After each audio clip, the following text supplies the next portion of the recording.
এই তোমাদের মনে আছে একটা অ্যামাইনো অ্যাসিড দেখতে কেমন বলো তো? আমরা কিছু জিনিস রিভিউ করে শুরু করে ফেলবো আর কি। হ্যাঁ, তোমাদের মনে আছে একটা অ্যামাইনো অ্যাসিড দেখতে কেমন ছিল? মনে পড়ে বলো তো একটা অ্যামাইনো অ্যাসিডে কি কি গ্রুপ থাকে? বলো তো একটা অ্যামাইনো অ্যাসিডে কি কি গ্রুপ থাকে?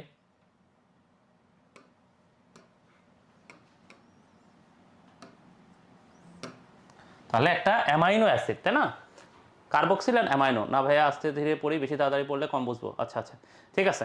তাহলে আমরা হচ্ছে আজকে অ্যামাইনো অ্যাসিডটা আরেকবার দেখবো আর কি। হ্যাঁ, তাহলে দেখো তো আমরা হচ্ছে কতদিন যেটা পড়ছিলাম,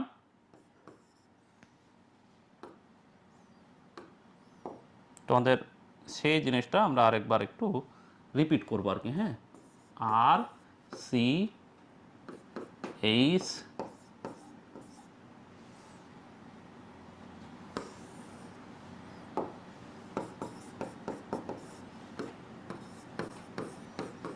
এটা একটা অ্যামাইনো অ্যাসিড বলছিলাম, তাই না? তাই না তাই না তাই না বলো তো? আমরা এটা একটা অ্যামাইনো অ্যাসিড বলছিলাম। গতকালকে প্রোটিনের বৈশিষ্ট্যটা যদি আমি পড়াইতে পারতাম তাহলে অনেক কিছু পড়ানো হয়ে যাইতো আর কি। ঠিক আছে, কিটোন আর অ্যালডিহাইড মূলক, এই না, কিটোন আর অ্যালডিহাইড মূলক তো আলাদা। ঠিক আছে, এই যে দেখো অ্যামিনো মূলক। ঠিক আছে, তাহলে এখানে খেয়াল করে দেখো, এখানে দুইটা জিনিস আছে। এখানে একটা অ্যামাইনো মূলক আছে, ঠিক আছে, এটাকে আমরা কি বলি? অ্যামাইনো মূলক। আর এখানে একটা অ্যাসিড মূলক আছে, তাই না? এই জন্য এটাকে আমরা বলি অ্যামাইনো অ্যাসিড। তাহলে এই মূলকের নাম কি ভাইয়া? এই মূলকের নাম হচ্ছে অ্যামাইনো, তাই না? অ্যামিনো মূলক। অ্যামিনো মূলক। যেই মূলক কেমন ধর্মী বলছি আমরা? ক্ষার ধর্মী। ক্ষার ধর্মী, তাই না? আর এটা কি মূলক ভাইয়া? এটা একটা অ্যাসিড মূলক। কি মূলক? অ্যাসিড। তাহলে ও আচ্ছা আচ্ছা আচ্ছা, হ্যাঁ অ্যাসিড মূলক। তাহলে নাম এটা এটা কেমন ধর্মী হবে ভাইয়া? অ্যাসিড ধর্মী হবে। যেহেতু অ্যাসিড মূলক তার মানে এটা হচ্ছে কি? অ্যাসিড ধর্মী। মানে অ্যাসিড মূলক মানে কার্বক্সিল, মানে কার্বক্সিলিক কার্বক্সিল গ্রুপ বলে আর কি। হ্যাঁ, কার্বক্সিলিক অ্যাসিড এরকম বলে। তাহলে আমরা এমন একটা জিনিস পাইছি যেখানে অ্যাসিড এবং ক্ষার উভয় ধর্ম আছে, তাই না, অ্যামাইনো অ্যাসিডে। তাহলে যেহেতু অ্যামাইনো অ্যাসিডে অ্যাসিড এবং ক্ষার দুইটাই আছে, এই জন্য আমরা এটাকে কি বলি বলো তো? তোমাদের মনে আছে এটাকে আমরা কেমন বলি? অ্যাসিড ধর্মী নাকি ক্ষার ধর্মী নাকি উভধর্মী বলো তো? কি বলি কি বলি? উভধর্মী। তাহলে নাম্বার 1 পয়েন্ট হচ্ছে এরা উভধর্মী, তাই না? আমি জাস্ট তিনটা জিনিস তোমাদেরকে রিপিট করাবো, তারপরে অন্যদিকে চলে যাবে। উভধর্মী, তাই না? যেহেতু এখানে অ্যাসিড এবং ক্ষার দুইটাই আছে, এই দুইটাই থাকার কারণে আমরা কি বলছিলাম বলতো? এরা একটা জিনিস হিসেবে কাজ করতে পারে, বাফার। গতদিন আমরা তোমাদেরকে বাফারের কথা বলছিলাম। তোমাদের কি মনে আছে যে বাফার, বাফার বলে কিছু একটা আমরা পড়ছি? মনে আছে? মনে আছে? তাহলে আমরা বলছিলাম যে দেখো একটা অ্যামাইনো অ্যাসিডে যদি সামান্য পরিমাণে অ্যাসিড বা সামান্য পরিমাণে ক্ষার যোগ করি তাহলে কি তৈরি হয়? লবণ আর পানি। তোমাদেরকে এটা গতদিন আমি খুব ডিটেলসে প্রত্যেকটার সাথে অ্যাসিড এবং হচ্ছে ক্ষার দুইটা যোগ করে করে দেখাইছিলাম, তাই না? আশা করি এটা তোমাদের মনে আছে। মনে না থাকলেও গতদিনের জাস্ট ওই যে লেকচারের স্লাইডটা, ক্লাসের যে নোটটা তোমাদেরকে দেওয়া হয় ওটা একবার দেখলেও তোমরা বুঝতে পারবে আর কি। তাহলে আমরা কি বলছিলাম দেখো, এদের সাথে যখন আমরা অ্যাসিড বা ক্ষার, ঠিক আছে, যেটাই যোগ করি না কেন এদের কি পিএইচ এর পরিবর্তন হবে বলো তো? আমি অ্যাসিড বা ক্ষার, একটা অ্যামাইনো অ্যাসিড বা একটা প্রোটিনের ভেতরে যদি আমরা অ্যাসিড বা ক্ষার যুক্ত করি তাহলে কি হচ্ছে বলো তো ভাইয়া? লবণ আর পানি। যদি লবণ আর পানি উৎপাদন হয় তাহলে কি পিএইচ এর কোনো পরিবর্তন হবে? এই তোমরা কথা না বললে কেমনে হবে? তাহলে আমি কেমনে বুঝবো যে তোমরা বুঝতেছো? পিএইচ এর কি কোনো পরিবর্তন হবে? হবে হবে, কি মনে হয়? পিএইচ এর কি কোনো পরিবর্তন হবে? হবে না। তার মানে যেহেতু পিএইচ এর পরিবর্তন হবে না, তার মানে এরা কি হিসেবে কাজ করে? বাফার। কি হিসেবে? কি হিসেবে? বাফার হিসেবে কাজ করে। বাফার। তাহলে বাফার হচ্ছে এমন একটা দ্রবণ যেই দ্রবণে সামান্য পরিমাণে অ্যাসিড বা সামান্য পরিমাণে ক্ষার যোগ করলে পিএইচ এর কোনো পরিবর্তন হয় না। এখন তোমরা যারা গতদিনের ক্লাস করো নাই তাদের কাছে বাফারটা মাথার উপর দিয়ে যাবে, ঠিক আছে? সো একটার সাথে একটা কানেক্টেড। হ্যাঁ, তো একটু একটু পড়াশোনা করা দরকার। তাহলে গতদিন আমরা বলছিলাম বাফার হচ্ছে এমন একটা দ্রবণ যেই দ্রবণে লঘু অ্যাসিড বা লঘু ক্ষার যুক্ত করলে পিএইচ এর কোনো পরিবর্তন হয় না। যেমন দেখো যে কোনো দ্রবণে যদি আমি লঘু অ্যাসিড যুক্ত করি তাহলে পিএইচ কি কমার কথা? যে কোনো একটা দ্রবণে যদি আমি লঘু ক্ষার যোগ করি পিএইচ কি হওয়ার কথা বলো তো ভাইয়া? পিএইচ বাড়ার কথা। কিন্তু ওটা যদি বাফার দ্রবণ হয় সে ওই অ্যাসিড আসুক ক্ষার আসুক দুইটাকেই নিউট্রাল বানায় ফেলে, মানে লবণ আর পানি তৈরি করে। সো ওখানে পিএইচ এর কোনো পরিবর্তন হয় না। বোঝা গেছে? তাহলে এরা বাফার হিসেবে কাজ করতে পারে। আরেকটা জিনিস আমি তোমাদেরকে বলছিলাম বলো তো, এটা একটা আয়ন হিসেবে কাজ করতে পারে। এই আয়নটাকে আমরা কি বলছিলাম বলো তো? যে এটা এরকম না হয়ে এটা এটা এরকম একটা আয়নের মতো ধারণ করতে পারে। কেমন আয়ন হইতে পারে ভাইয়া? এই যে এটা এখান থেকে কি হইতে পারে দেখো, আর সি সিও মাইনাস আর হচ্ছে NH3 প্লাস, এরকম হইতে পারে না? দেখো খেয়াল করো এখানে, এবার দেখো জিনিসটা। হ্যাঁ, ঠিক আছে, এরকম হইতে পারে না বলছিলাম, মনে আছে? তাহলে যখন এরকম হবে তখন এই আয়নটাকে আমরা কি বলি বলতো? জুইটার। এই তো এইটাতে সবার রেসপন্স ভালো, জুইটার। জুইটারটা সবার মাথায় বেশ ভালো রকম ঢুকে গেছে আর কি, যা বুঝতেছি। তাহলে এটাকে আমরা কি বলি ভাইয়া বলতো? এটাকে আমরা বলি জুইটার আয়ন। কি বলি? জুইটার আয়ন। তাহলে দেখো আমরা অ্যামাইনো অ্যাসিড বা প্রোটিন যেটাই পড়ি না কেন, দেখো এখানে আমরা এই তিনটা জিনিস আমরা পাচ্ছি, তাই না? এটা একটু ভালো মতো তোমরা মনে রাখো আর কি। হ্যাঁ, অ্যামাইনো অ্যাসিড বা প্রোটিন আমরা যেটাই পড়ি না কেন, এখানে আমরা এই কয়েকটা জিনিস পাচ্ছি, ঠিক আছে? তাহলে এদের ধর্ম কেমন? এরা অ্যাসিড ক্ষার উভয়ধর্মী, এই জন্য এই উভয়ধর্মীর ইংরেজি হচ্ছে অ্যামফোটেরিক। তাহলে অ্যামফোটেরিক ধরনের এরা কি করতে পারে? বাফার দ্রবণ হিসাবে কাজ করতে পারে, এবং এরা একই সাথে দেখো পজিটিভ এবং নেগেটিভ দুইটা চার্জ রূপে প্রকৃতিতে বিরাজ করতে পারে। যখন তারা একই সাথে এই যে নেগেটিভ পজিটিভ দুইটা মানে দুই ধরনের আয়ন একই সাথে ধনাত্মক ঋণাত্মক দুইটাই আয়ন যখন সে ধারণ করছে, তখন আমি এটাকে কি আয়ন বলছি? জুইটার আয়ন। এতটুকু কথা কি তোমাদের মাথায় ঢুকছে? শোনো, এগুলা কথা আমি একটু র্যাপিডলি বললাম, কেন বলছি? কারণ গতদিন আমরা এইগুলো নিয়ে আলোচনা করছি, ঠিক আছে? তাহলে আজকে আমাদের কি পড়ার কথা? এই যে দেখো সেই প্রোটিন। হ্যাঁ, প্রোটিনের কিছু জিনিস আমরা গতদিন পড়ছি, কিছু জিনিস পড়ি নাই। প্রোটিন, তাহলে বলো তো প্রোটিনগুলা কি দিয়ে গঠিত হয় বলো তো? অনেকগুলা অ্যামাইনো অ্যাসিড কি দ্বারা, কি বন্ধন দ্বারা গঠিত হয় হয়ে প্রোটিন তৈরি হয়? আমাকে একটু বলো তো। অনেকগুলো অ্যামাইনো অ্যাসিড যে পরস্পর যুক্ত হয়, কি বন্ধনের মাধ্যমে যুক্ত হয় তারা? কি বন্ধন? পেপটাইড বন্ধন, তাই না? তাহলে অনেকগুলো অ্যামাইনো অ্যাসিডগুলো যখন যুক্ত হয়, তাহলে এদের মাঝখানে কি থাকে বলো তো? পেপটাইড বন্ধন। কি বন্ধন? পেপটাইড বন্ধন। এই তো সাবাস। তাহলে পেপটাইড বন্ধন দিয়ে যখন যুক্ত হচ্ছে, ঠিক আছে, তোমাদেরকে আমি পেপটাইড পলিপেপটাইড এই দুইটা জিনিস গতদিন বলছিলাম, তোমাদের কি মনে আছে? এই যে পেপটাইড আর পলিপেপটাইড, তোমাদের কি মনে আছে পেপটাইড এবং পলিপেপটাইডের কথা? আমরা কি বলছিলাম বলো তো?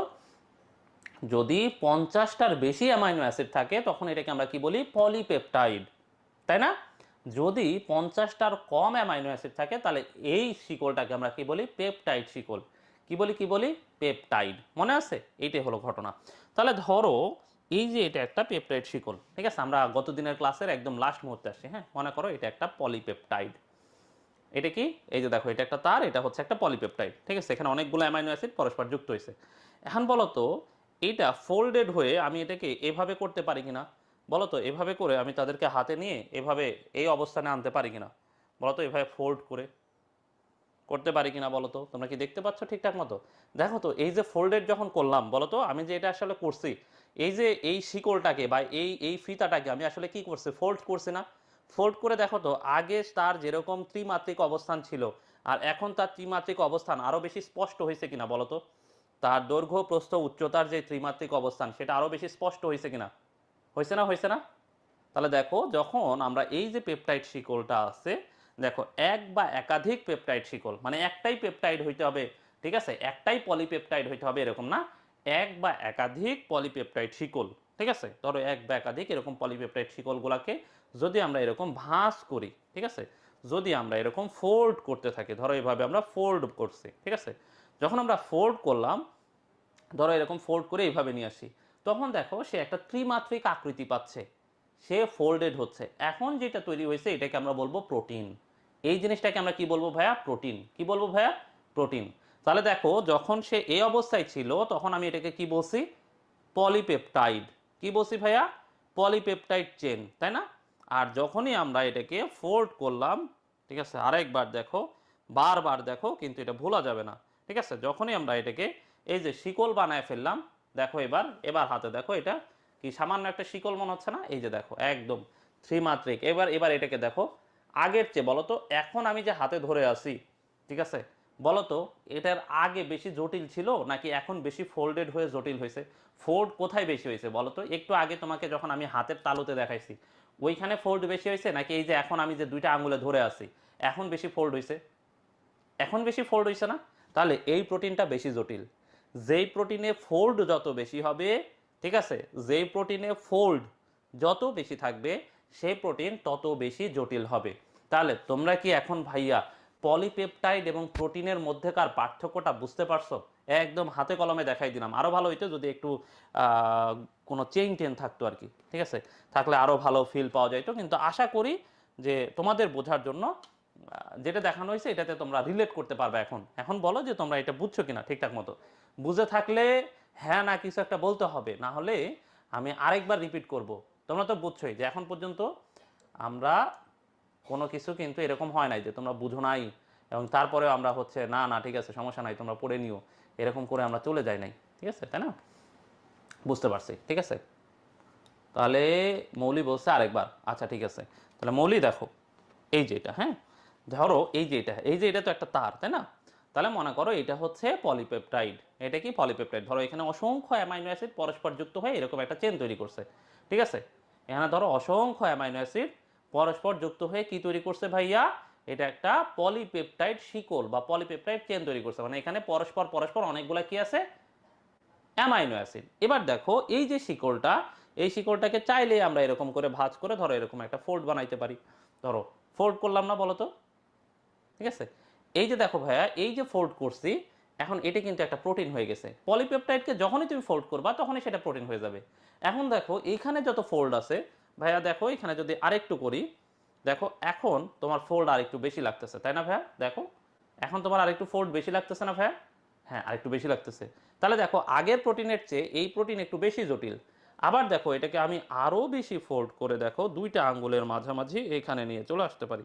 দেখো তো মৌলি মৌলি দেখো তো এখন, এখন দেখো তো এটা আরও বেশি ফোল্ডেড হয়েছে না? তাহলে এটা আরও বেশি জটিল প্রোটিন। তাহলে প্রোটিনের মধ্যে আমরা কিভাবে বুঝবো বলো তো যে প্রোটিন কোনটা কত বেশি জটিল? আমরা এই ফোল্ড, ঠিক আছে, এই ফোল্ডের ওপর ভিত্তি করে আমরা হচ্ছে এটা বুঝবো। তাহলে এই যে ফোল্ডেড যদি না হয়, ঠিক আছে, প্রোটিন যদি এরকম 3D আকৃতি প্রাপ্ত না হয়, তা ততক্ষণ পর্যন্ত এই প্রোটিন কিন্তু ফাংশনাল হয় না, প্রোটিন কাজ করতে পারে না। দেখো তোমাদেরকে একটা লাইন দেখাই, যুগান্তকারী লাইন, ঠিক আছে, খেয়াল করো। তোমাদের আজকে আমি বই বেশি দেখাবো, কারণ এই পড়াগুলো একটু কঠিন, তো বইয়ের সাথে দেখলে তখন আমাদের একটু ভাল লাগে যে হ্যাঁ আমি এই জিনিসই পড়তেছি। তাহলে দেখো এখানে এখানে কয়েকটা জিনিস একটু ভালো মতো খেয়াল করো ভাইয়ারা, ঠিক আছে? তোমরা দেখো এক বা একাধিক পলিপেপটাইড যা ফোল্ডেড হয়ে, খেয়াল করো দেখো এখানে কয়েকটা লাইন কয়েকটা শব্দ তুমি ভালো মতো বোঝার চেষ্টা করবে। এই যে দেখো ফোল্ডেড, ফোল্ডেড হয়ে নির্দিষ্ট, এই যে দেখো 3 ডাইমেনশনাল আকৃতি, তার মানে কেমন আকৃতি হবে ভাইয়া? 3D আকৃতি, তাই না? তাহলে দেখো এক বা একাধিক, খেয়াল করো ভাইয়া, এক বা একাধিক পলিপেপটাইড, তাই না? একটাও পলিপেপটাইড শিকলও থাকতে পারে অথবা 10টা পলিপেপটাইড শিকলও থাকতে পারে। এখন তোমরা আমাকে বলো, এখানে যদি একটা শিকল না থেকে এখানে যদি 10টা থাকতো, ঠিক আছে, এরকম 10টা ফিতা থাকতো, এই 10টা ফিতাকে কি এভাবে আমরা ফোল্ড করতে পারতাম না? বলো তো, এই 10টা ফিতাকে কিভাবে পারতাম না? অবশ্যই পারতাম। 10টা কেন, এখানে যদি 15টাও ফিতা থাকতো, এই 15টা ফিতাকে কি আমরা এভাবে শিকল করতে পারতাম না? পারতাম, ঠিক আছে। তাহলে এই যে এক বা একাধিক পলিপেপটাইড ফোল্ডেড হয়ে দেখো যখন 3D আকৃতি, মানে দৈর্ঘ্য প্রস্থ উচ্চতা 3টে আকৃতি খুব ভালো মতো পাচ্ছে, তখন আমরা এটাকে বলি প্রোটিন। খেয়াল করে দেখো এই লাইনটা দেখো, কেবলমাত্র ফোল্ডেড অবস্থা প্রাপ্ত হলেই প্রোটিন কার্যকরী হয়। তাহলে দেখো প্রোটিন যতক্ষণ না ফোল্ডেড হচ্ছে ততক্ষণ সে কার্যকরী না। এই ফোল্ডেড না হলে প্রোটিন কার্যকরী হয় না, যে সে অ্যাক্টিভই হয় না, সে কাজ করতেই পারে না। বুঝতে পারছো কেন এই ফোল্ডেড হওয়াটা বেশি জরুরি? তাহলে এখন তোমাদেরকে গতদিন যেই জিনিসটা পড়াইছি, গতদিন আমরা এই পর্যন্তই পড়াইছিলাম, পলিপেপটাইড, পেপটাইড আর হচ্ছে প্রোটিন। প্রোটিনটা ওই সময় একটু শেষ মুহূর্তে হয়তো একটু তাড়াহুড়া হয়েছিল, হয়তো তোমাদের মাথায় মনে হয় অনেকের ক্ষেত্রে মাথার উপর দিয়ে যাইতে পারে, এই জন্য আমরা হচ্ছে এটাকে আরেকবার রিভিউ করলাম আর কি। আজকে আমাদের প্ল্যান হচ্ছে পুরো প্রোটিন শেষ করে ফেলাই ইনশাআল্লাহ, যদি সবকিছু ঠিকঠাক থাকে। তাহলে দেখো আমরা পেপটাইড শিকল কি বলছি দেখো তো, এই পেপটাইড শিকলে 50-এর কম অ্যামাইনো অ্যাসিড থাকবে, তাই না? 50 অথবা তার কম অ্যামাইনো অ্যাসিড থাকবে। আর যখন 50-এর বেশি, ঠিক আছে, 50-এর বেশি যখন অ্যামাইনো অ্যাসিড থাকতেছে, তখন আমরা এটাকে বলতেছি পলিপেপটাইড। বোঝা গেছে? যদি 50-এর বেশি অ্যামাইনো অ্যাসিড থাকে এটাকে আমরা বলি পলিপেপটাইড। আর যদি 50 বা তার চেয়ে কম অ্যামাইনো অ্যাসিড থাকে তখন আমরা এটাকে বলি পেপটাইড শিকল। তাহলে অ্যামাইনো অ্যাসিড, তোমরা এখন আমাকে বলো প্রোটিন কে তৈরি করে, পেপটাইড নাকি পলিপেপটাইড? তোমরা সবাই আমাকে একটু বলো তো, প্রোটিন কে তৈরি করে, পেপটাইড নাকি পলিপেপটাইড? বলো, পেপটাইড নাকি পলিপেপটাইড? হাই হাই, না বললে তো হবে না। তোমরা তো অনেক মানে খুব উৎসাহী লোকজন ছিলা, ঠিক আছে, এবং খুব অ্যাক্টিভ মানুষজন ছিলা, অ্যাক্টিভ তোমাদের পার্টিসিপেশন ছিল, অ্যাক্টিভ পার্টিসিপ্যান্ট ছিলা তোমরা। হঠাৎ তোমাদের কি হয়ে গেল? গত ক্লাসেও দেখলাম যে তোমরা একটু চুপচাপ ছিলা, আজকেও দেখতেছি একটু চুপচাপ। অবশ্য লাস্ট একদিন ক্লাস হয় না, এই জন্য তোমাদের মন খারাপ হইতে পারে, যে অভিমান, যে কেন ভাইয়া ক্লাস নেয় নাই, কেন আমাদের ক্লাস হয় নাই। এই জন্য আমরা আমরা আর ক্লাসই করবো না। ও ঠান্ডা বেশি হয়ে গেছে, হ্যাঁ ঠান্ডা আসলে বাড়ছে আর কি, ঠিক আছে, যখন আমরা চ্যাপ্টার শুরু করছিলাম তার চেয়ে এখন ঠান্ডা বাড়ছে, ঠিক। পেপটাইড পলিপেপটাইড উভয়, ঠিক আছে, আসো পলিপেপটাইড না রে, পলিপেপটাইড তৈরি করে, হ্যাঁ পলিপেপটাইড, এই যে দেখো পলিপেপটাইড। এবার আসো এখানে দেখো, যদি একটা পলিপেপটাইড শিকল থাকতো, এটা দ্বারা গঠিত প্রোটিনের নাম হলো লাইসোজাইম। লাইসোজাইম হচ্ছে এমন একটা প্রোটিন, যে প্রোটিন আমাদের চোখের পানি, ঠিক আছে, মানে অশ্রু, অশ্রু, লালা, লালা, ঘাম, এগুলোতে থাকে, এবং এগুলোতে থেকে এরা এখানে কোনো জীবাণু আসলে জীবাণুগুলোকে মেরে ফেলে, ঠিক আছে। তাহলে দেখো, একটা পলিপেপটাইড শিকল দ্বারা গঠিত প্রোটিনের নাম কি? লাইসোজাইম। একটা পলিপেপটাইড শিকল দ্বারা গঠিত প্রোটিনের নাম কি ভাইয়া? লাইসোজাইম। এটা কোথায় থাকে? এই যে চোখের পানি, লালা, ঘাম। এখন তোমার এটা মনে রাখা লাগবে না কোথায় থাকে, আর এটা তোমরা পড়বা ইনশাল্লাহ, ঠিক আছে। তাহলে দুইটা পলিপেপটাইড শিকল দ্বারা গঠিত প্রোটিনের নাম হলো ইন্টোগ্রিন, এটা একটু কষ্ট করে মুখস্থ করতে হবে। তিনটা পলিপেপটাইড শিকল দ্বারা গঠিত প্রোটিনের নাম হলো কোলাজেন, কোলাজেন, কোলাজ। আর চারটা পলিপেপটাইড শিকল দ্বারা গঠিত প্রোটিনের নাম হলো হিমোগ্লোবিন। কি কি কি ভাইয়া? হিমোগ্লোবিন। কি ভাইয়া? কি ভাইয়া? হিমোগ্লোবিন।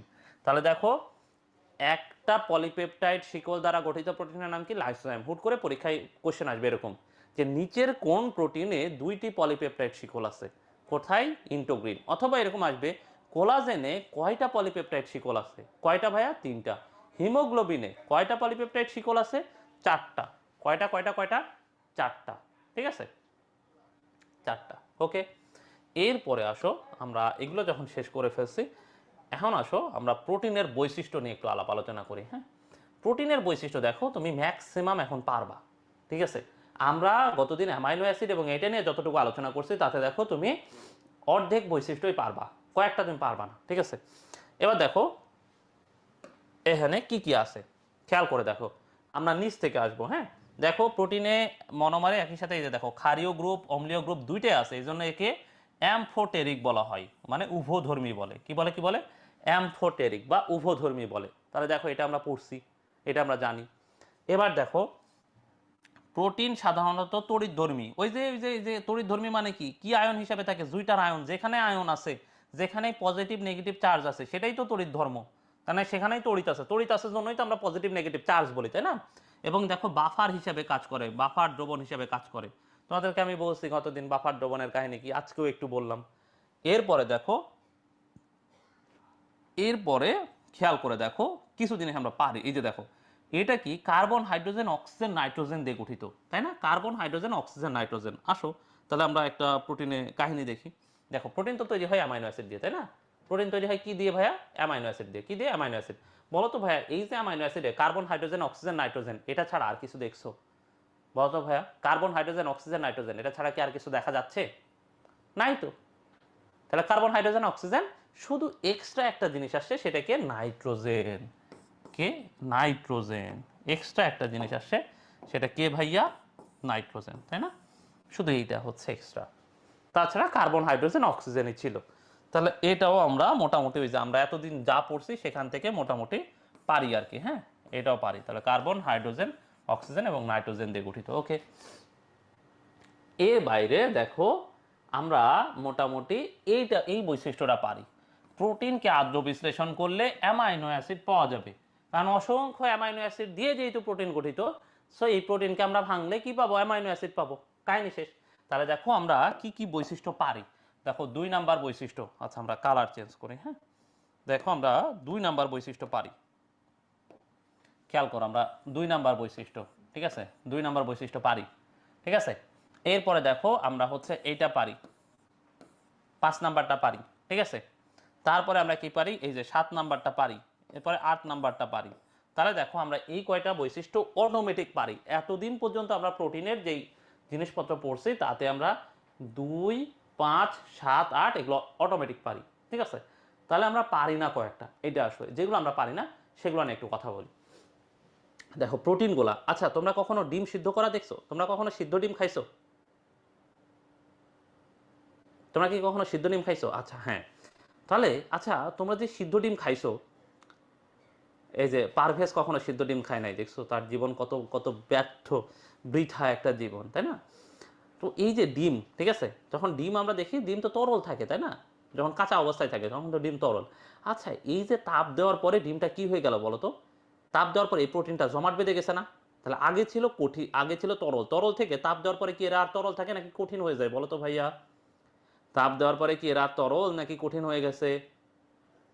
কঠিন হয়ে গেছে তাই না, জমে গেছে, এই তো সলিড। হ্যাঁ, কি হয়ে গেল? প্রোটিন। প্রোটিন কি হয়ে গেল? কঠিন। তাহলে বলো তো ভাইয়া, আগে তার ধর্ম আর এখনকার ধর্ম কি সেম আছে? আগের অবস্থা আর এখনকার অবস্থা সেম আছে? সেম নাই, তাই না? তাহলে প্রোটিনকে এরকম, হ্যাঁ, প্রোটিনকে যখন তাপ দেওয়া হয়, তাপ বা কোনো রাসায়নিক পদার্থ বা অ্যাসিড ম্যাসিড এগুলো যখন পড়ে, তখন প্রোটিন কি হয়ে যায় জানো? প্রোটিন ডিন্যাচার্ড হয়ে যায়। এটাকে বলা হয় ডিন্যাচুরেশন অফ প্রোটিন।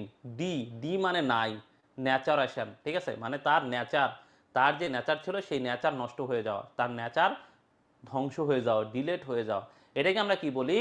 ডিন্যাচারেশন। ঠিক আছে, কি কি কি কি বললাম ভাইয়া বলো তো? ডিন্যাচারেশন। ঠিক আছে পূর্ণ ভাইয়া, সাউন্ড সম্ভবত তোমারই হচ্ছে একটু সমস্যা হচ্ছে, তুমি একটু কষ্ট করে লিভ নিয়ে আরেকবার জয়েন করো তো ভাইয়া।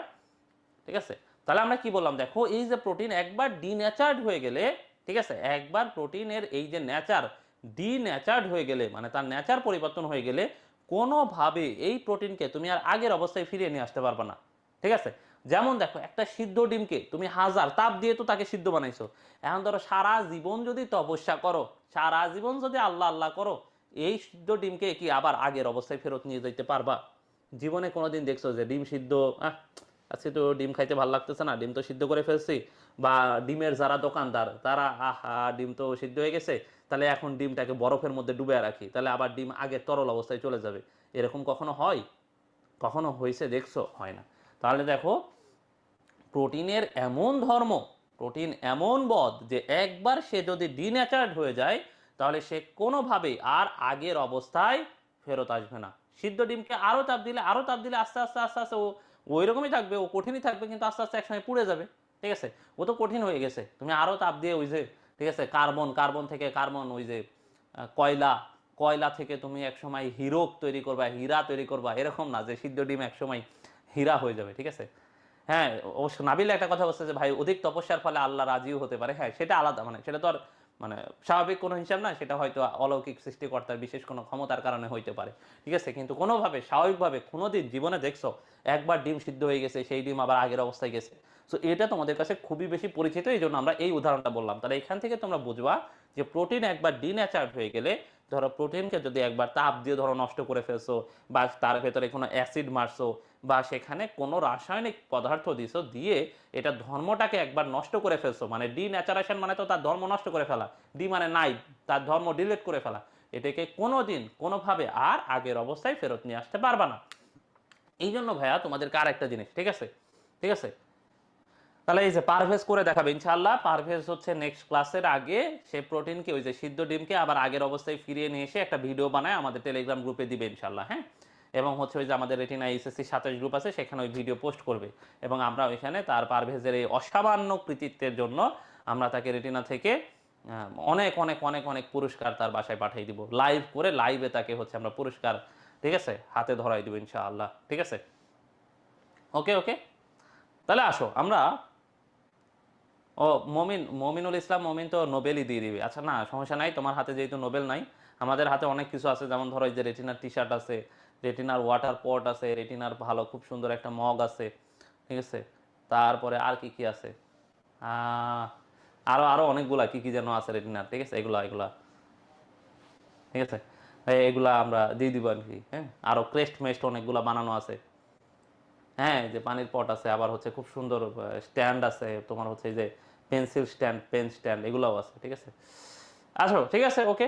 তাহলে আবার তোমরা, আচ্ছা তোমরা কখনো এই যে অ্যাসিড মারছে কোনো মানুষকে, হ্যাঁ, এরকম দেখছো যে মানে সরাসরি চোখে দেখা লাগবে এরকম না, টিভি সিনেমায় বা কোনোভাবে ছবিতে বা ফেসবুকে কোনো সময় দেখছো যে দেখো বেশিরভাগ অ্যাসিড তো মারে মুখের দিকে। হ্যাঁ, এই যে মুখের দিকে যখন অ্যাসিড মারে, তারপরে কি মুখটা কি আরো বেশি, এখানকার মাংসগুলোকে আরো বেশি প্রসারিত হয়, নাকি এগুলো এরকম সংকুচিত হয়ে টেনে ধরে, ধরে মুখের আকৃতি চেঞ্জ হয়ে যায়? কি হয়ে যায় বলো তো? এই প্রোটিনগুলা কি আরো সংকুচিত হইলো, নাকি আরো প্রসারিত হয়ে যে মুখ আরো বড় হয়ে গেল? সংকুচিত হয়ে যাচ্ছে না? হ্যাঁ, তার মানে প্রোটিন এরকম, এই যখনই হচ্ছে তারা, যখনই তারা এরকম চাপ বা হচ্ছে এরকম রাসায়নিক ইয়া পায়, তখন তারা এরকম জমে যাইতে পারে, এবং জমাট বাঁধলে এরকম তারা সংকুচিত হইতে পারে, মানে তারা জমাট বাঁধতে পারে। আবার দেখো এই যে মানুষ পোড়া মানুষ তো দেখছো কিছুদিন আগে যখন এই যে মাইলস্টোনে একটা ট্রাজেডি হইলো, এখানে তো খুব খারাপ অবস্থা ছিল।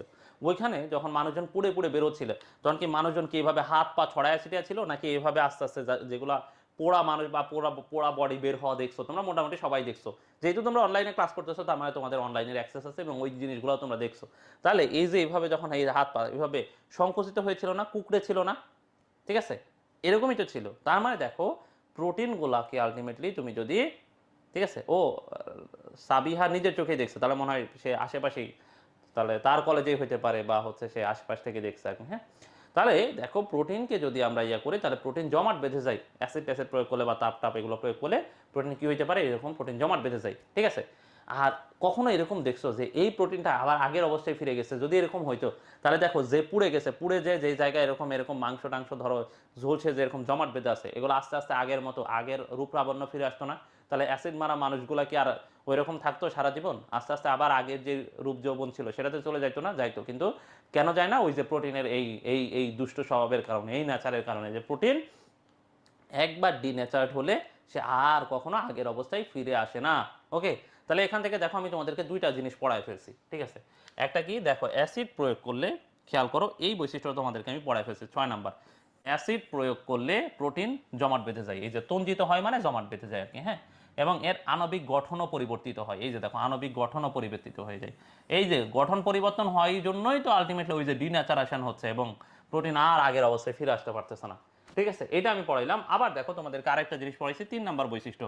তাহলে 3 আর 6 এতগুলা গল্প বলে তোমাদের মাথায় ঢোকানোর চেষ্টা করছি যাতে সারা জীবন তোমাদের মাথায় এটা থাকে। তাহলে কি দেখো, ভৌত এবং রাসায়নিক প্রক্রিয়ায় প্রোটিনের প্রকৃতির পরিবর্তন ঘটানো যায়। এই যে ভৌত রাসায়নিক, এই যে কোনো রাসায়নিক দ্রব্য দিল, যদি অ্যাসিড মারো, অ্যাসিড তো একটা রাসায়নিক, তাই না? আবার যদি তাপ দাও, তাপ তো একটা ভৌত প্রক্রিয়া। এগুলো করলে প্রোটিন দেখো এরকম চেঞ্জ হতে পারে, ঠিক আছে। এখন আমাদের বাকি আছে 2টা বৈশিষ্ট্য যেটা আমাদের একটু কষ্ট করে মুখস্থ করতে হবে, ঠিক আছে। তাহলে দেখো আমাদের পরিচিত বৈশিষ্ট্য ছিল 4টা এবং 2টা বৈশিষ্ট্য দেখো আমরা হচ্ছে এভাবে রিলেট করতে পারি, এখন আমরা অ্যাটলিস্ট রিলেট করতে পারবো। 2টা আমাকে মুখস্থ করতে হবে। সেটা হলো দেখো, প্রথম কথা, প্রোটিন হলো কলয়েড প্রকৃতির, এটা খুবই গুরুত্বপূর্ণ। শোনো, এই কলয়েড কথাটাই অনেক গুরুত্বপূর্ণ। তোমাদেরকে আমি বলছি গতদিন গ্লাইকোজেন পড়ানোর সময়ও বলছি যে এই কলয়েড জিনিসটাই গুরুত্বপূর্ণ। হ্যাঁ, কলয়েড কথাটা যেখানে থাকবে সেটাই তোমরা খুবই খুবই খুবই গুরুত্বের সাথে পড়বা। তাহলে প্রোটিন কেমন ধর্মী? কলয়েড ধর্মী। কেমন ধর্মী? কলয়েড ধর্মী, ঠিক আছে। এবং আরেকটা জিনিস দেখো, প্রোটিন পানিতে লঘু অ্যাসিড, লঘু ক্ষার এবং লঘু লবণের দ্রবণে দ্রবণীয়, কিন্তু এক জায়গায় অদ্রবণীয়। সেটা কোথায়? অ্যালকোহলে। আমরা অ্যামাইনো অ্যাসিডও পড়ছিলাম, অ্যামাইনো অ্যাসিডও অ্যালকোহলে অদ্রবণীয়। তাহলে দেখো প্রোটিন কোথায় কোথায় দ্রবণীয়? পানিতে দ্রবণীয়, লঘু অ্যাসিড, লঘু ক্ষার, লঘু লবণের দ্রবণ। পানি, লঘু অ্যাসিড, লঘু ক্ষার, লঘু লবণের দ্রবণে তারা দ্রবীভূত হয়, কিন্তু দ্রবীভূত হয় না কোথায়? অ্যালকোহলে। কোথায়? অ্যালকোহলে। তাহলে এই 2টা বৈশিষ্ট্য তোমাকে একটু কষ্ট করে মুখস্থ করতে হবে। তাছাড়া দেখো বাকিগুলো তোমরা মোটামুটি এখন রিলেট করতে পারো। তাহলে প্রোটিন কেমন ধর্মী ভাইয়া বললাম? কলয়েড ধর্মী। কেমন ধর্মী ভাইয়া? কলয়েড। কলয়েড ধর্মী।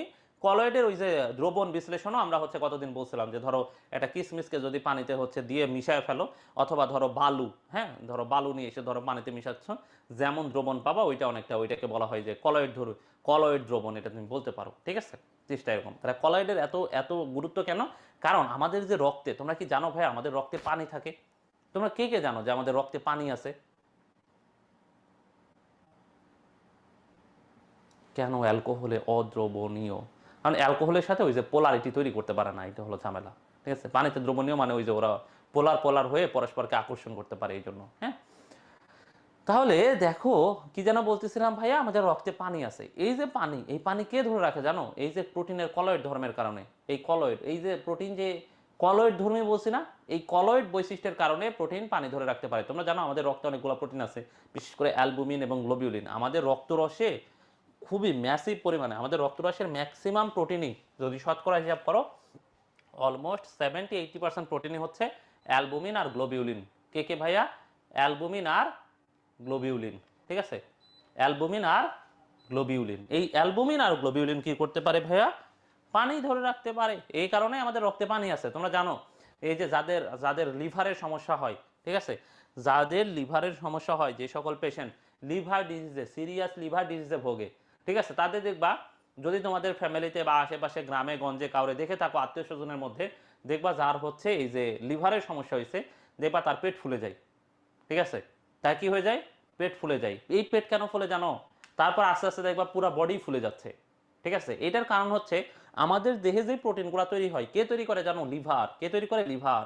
এই লিভার তখন যেহেতু সে অ্যাফেক্টেড, সে আর প্রোটিন তৈরি করতে পারে না। যেহেতু প্রোটিন তৈরি করতে পারে না, আমাদের রক্তে প্রোটিনের পরিমাণ কমে যায়, তখন আমাদের রক্তে পানিও কমে যায়। এই পানিগুলো কোথায় যায় জানো, এই যে আস্তে আস্তে আমার দেহের যেই গহ্বরগুলো আছে, যেমন সবচেয়ে ভালো গহ্বর, উন্মুক্ত গহ্বর আমার পেট, আমার পেটে যাচ্ছে। তারপর আস্তে আস্তে দেখবা যে চোখের উপরে, চোখের পাতার উপরে থেকে শুরু করে চোখ, মুখ, হাত, এগুলো আস্তে আস্তে মোটা হওয়া শুরু হয়। মোটা হওয়া মানে এখানে আসলে পানি জমছে, জমে জমে এগুলো ফুলে যায়।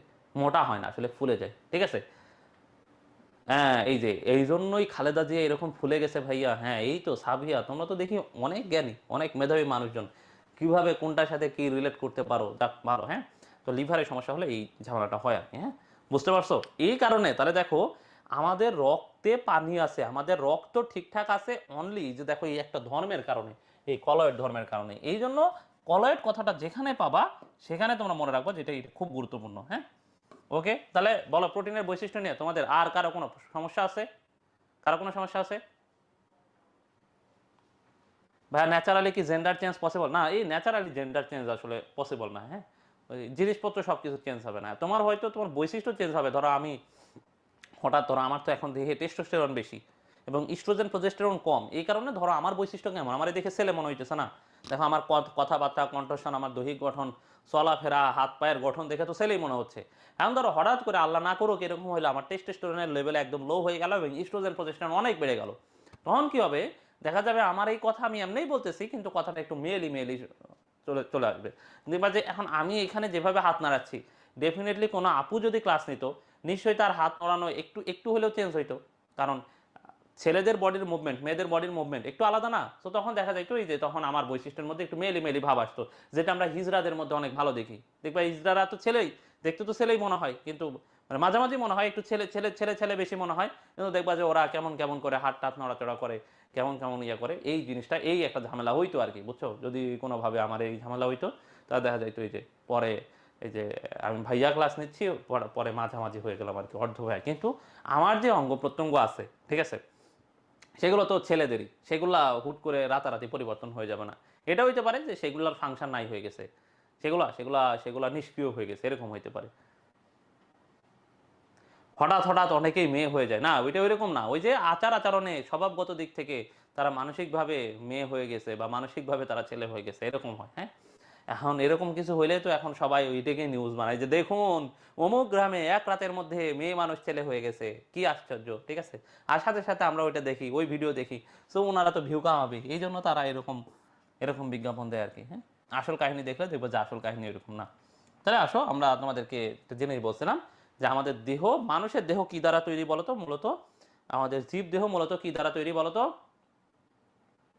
কি দ্বারা, কি দ্বারা, কি দ্বারা বলতো, প্রোটিন দ্বারা। তাহলে জীবদেহ মূলত কি দ্বারা গঠিত হয়, প্রোটিন দ্বারা গঠিত হয়। কি ভাইয়া, কি ভাইয়া, প্রোটিন। কি ভাইয়া, প্রোটিন, তাই না? তাহলে এই জন্য দেখো এখানে একটা কথা বলছে যে কোলাই, ঠিক আছে, কে কে কে, দেখো কোলাই, এই কোলাইয়ের শরীরে খেয়াল করে দেখো, কোলাইয়ের শরীরে 3000 ধরনের প্রোটিন আছে। কয় হাজার, কয় হাজার, 3000 ধরনের প্রোটিন আছে। কয় হাজার, কয় হাজার ভাইয়া, 3000 ধরনের প্রোটিন আছে। ঠিক আছে, এটা কোলাইয়ের শরীরে। আর খেয়াল করে দেখো মানুষের দেহে কত ধরনের প্রোটিন আছে, দেখো প্রায় 1 লক্ষ ধরনের, মানে এরকম না 1 লক্ষটি, 1 লক্ষ ধরনের প্রোটিন আছে। চিন্তা করা যায়, ঠিক আছে, চিন্তা করা যায় কি পরিমাণ প্রোটিন আছে। ঠিক আছে, এই কোলাই পুনরূপ হচ্ছে ইস্টেরিশিয়া কোলাই। ঠিক আছে, ইস্টেরিশিয়া কোলাই, বুঝছো? প্রচুর প্রচুর প্রোটিন। ঠিক আছে, দেহ মানেই প্রোটিন। এবার আসো, এই যে এখানে এসে তোমাদের মাথা গা ঘোরা শুরু হয়। ঠিক আছে, তোমরা প্যারা নিও না, আমরা একটু পড়ি আর কি। হ্যাঁ, এই তোমরা সবাই ঠিক আছো তো নাকি? সবার শরীর স্বাস্থ্য মন সবাই তো ভালো আছো নাকি ইনশাআল্লাহ? এবং সবাই তো আমরা স্বাভাবিক সুস্থ আছি, তাই না? তাহলে আসো দেখো আমরা প্রোটিনের ক্লাসিফিকেশনগুলো পড়বো। এইখানে এসে তোমাদের এই যে প্যাচগুলো লাগা শুরু হয়।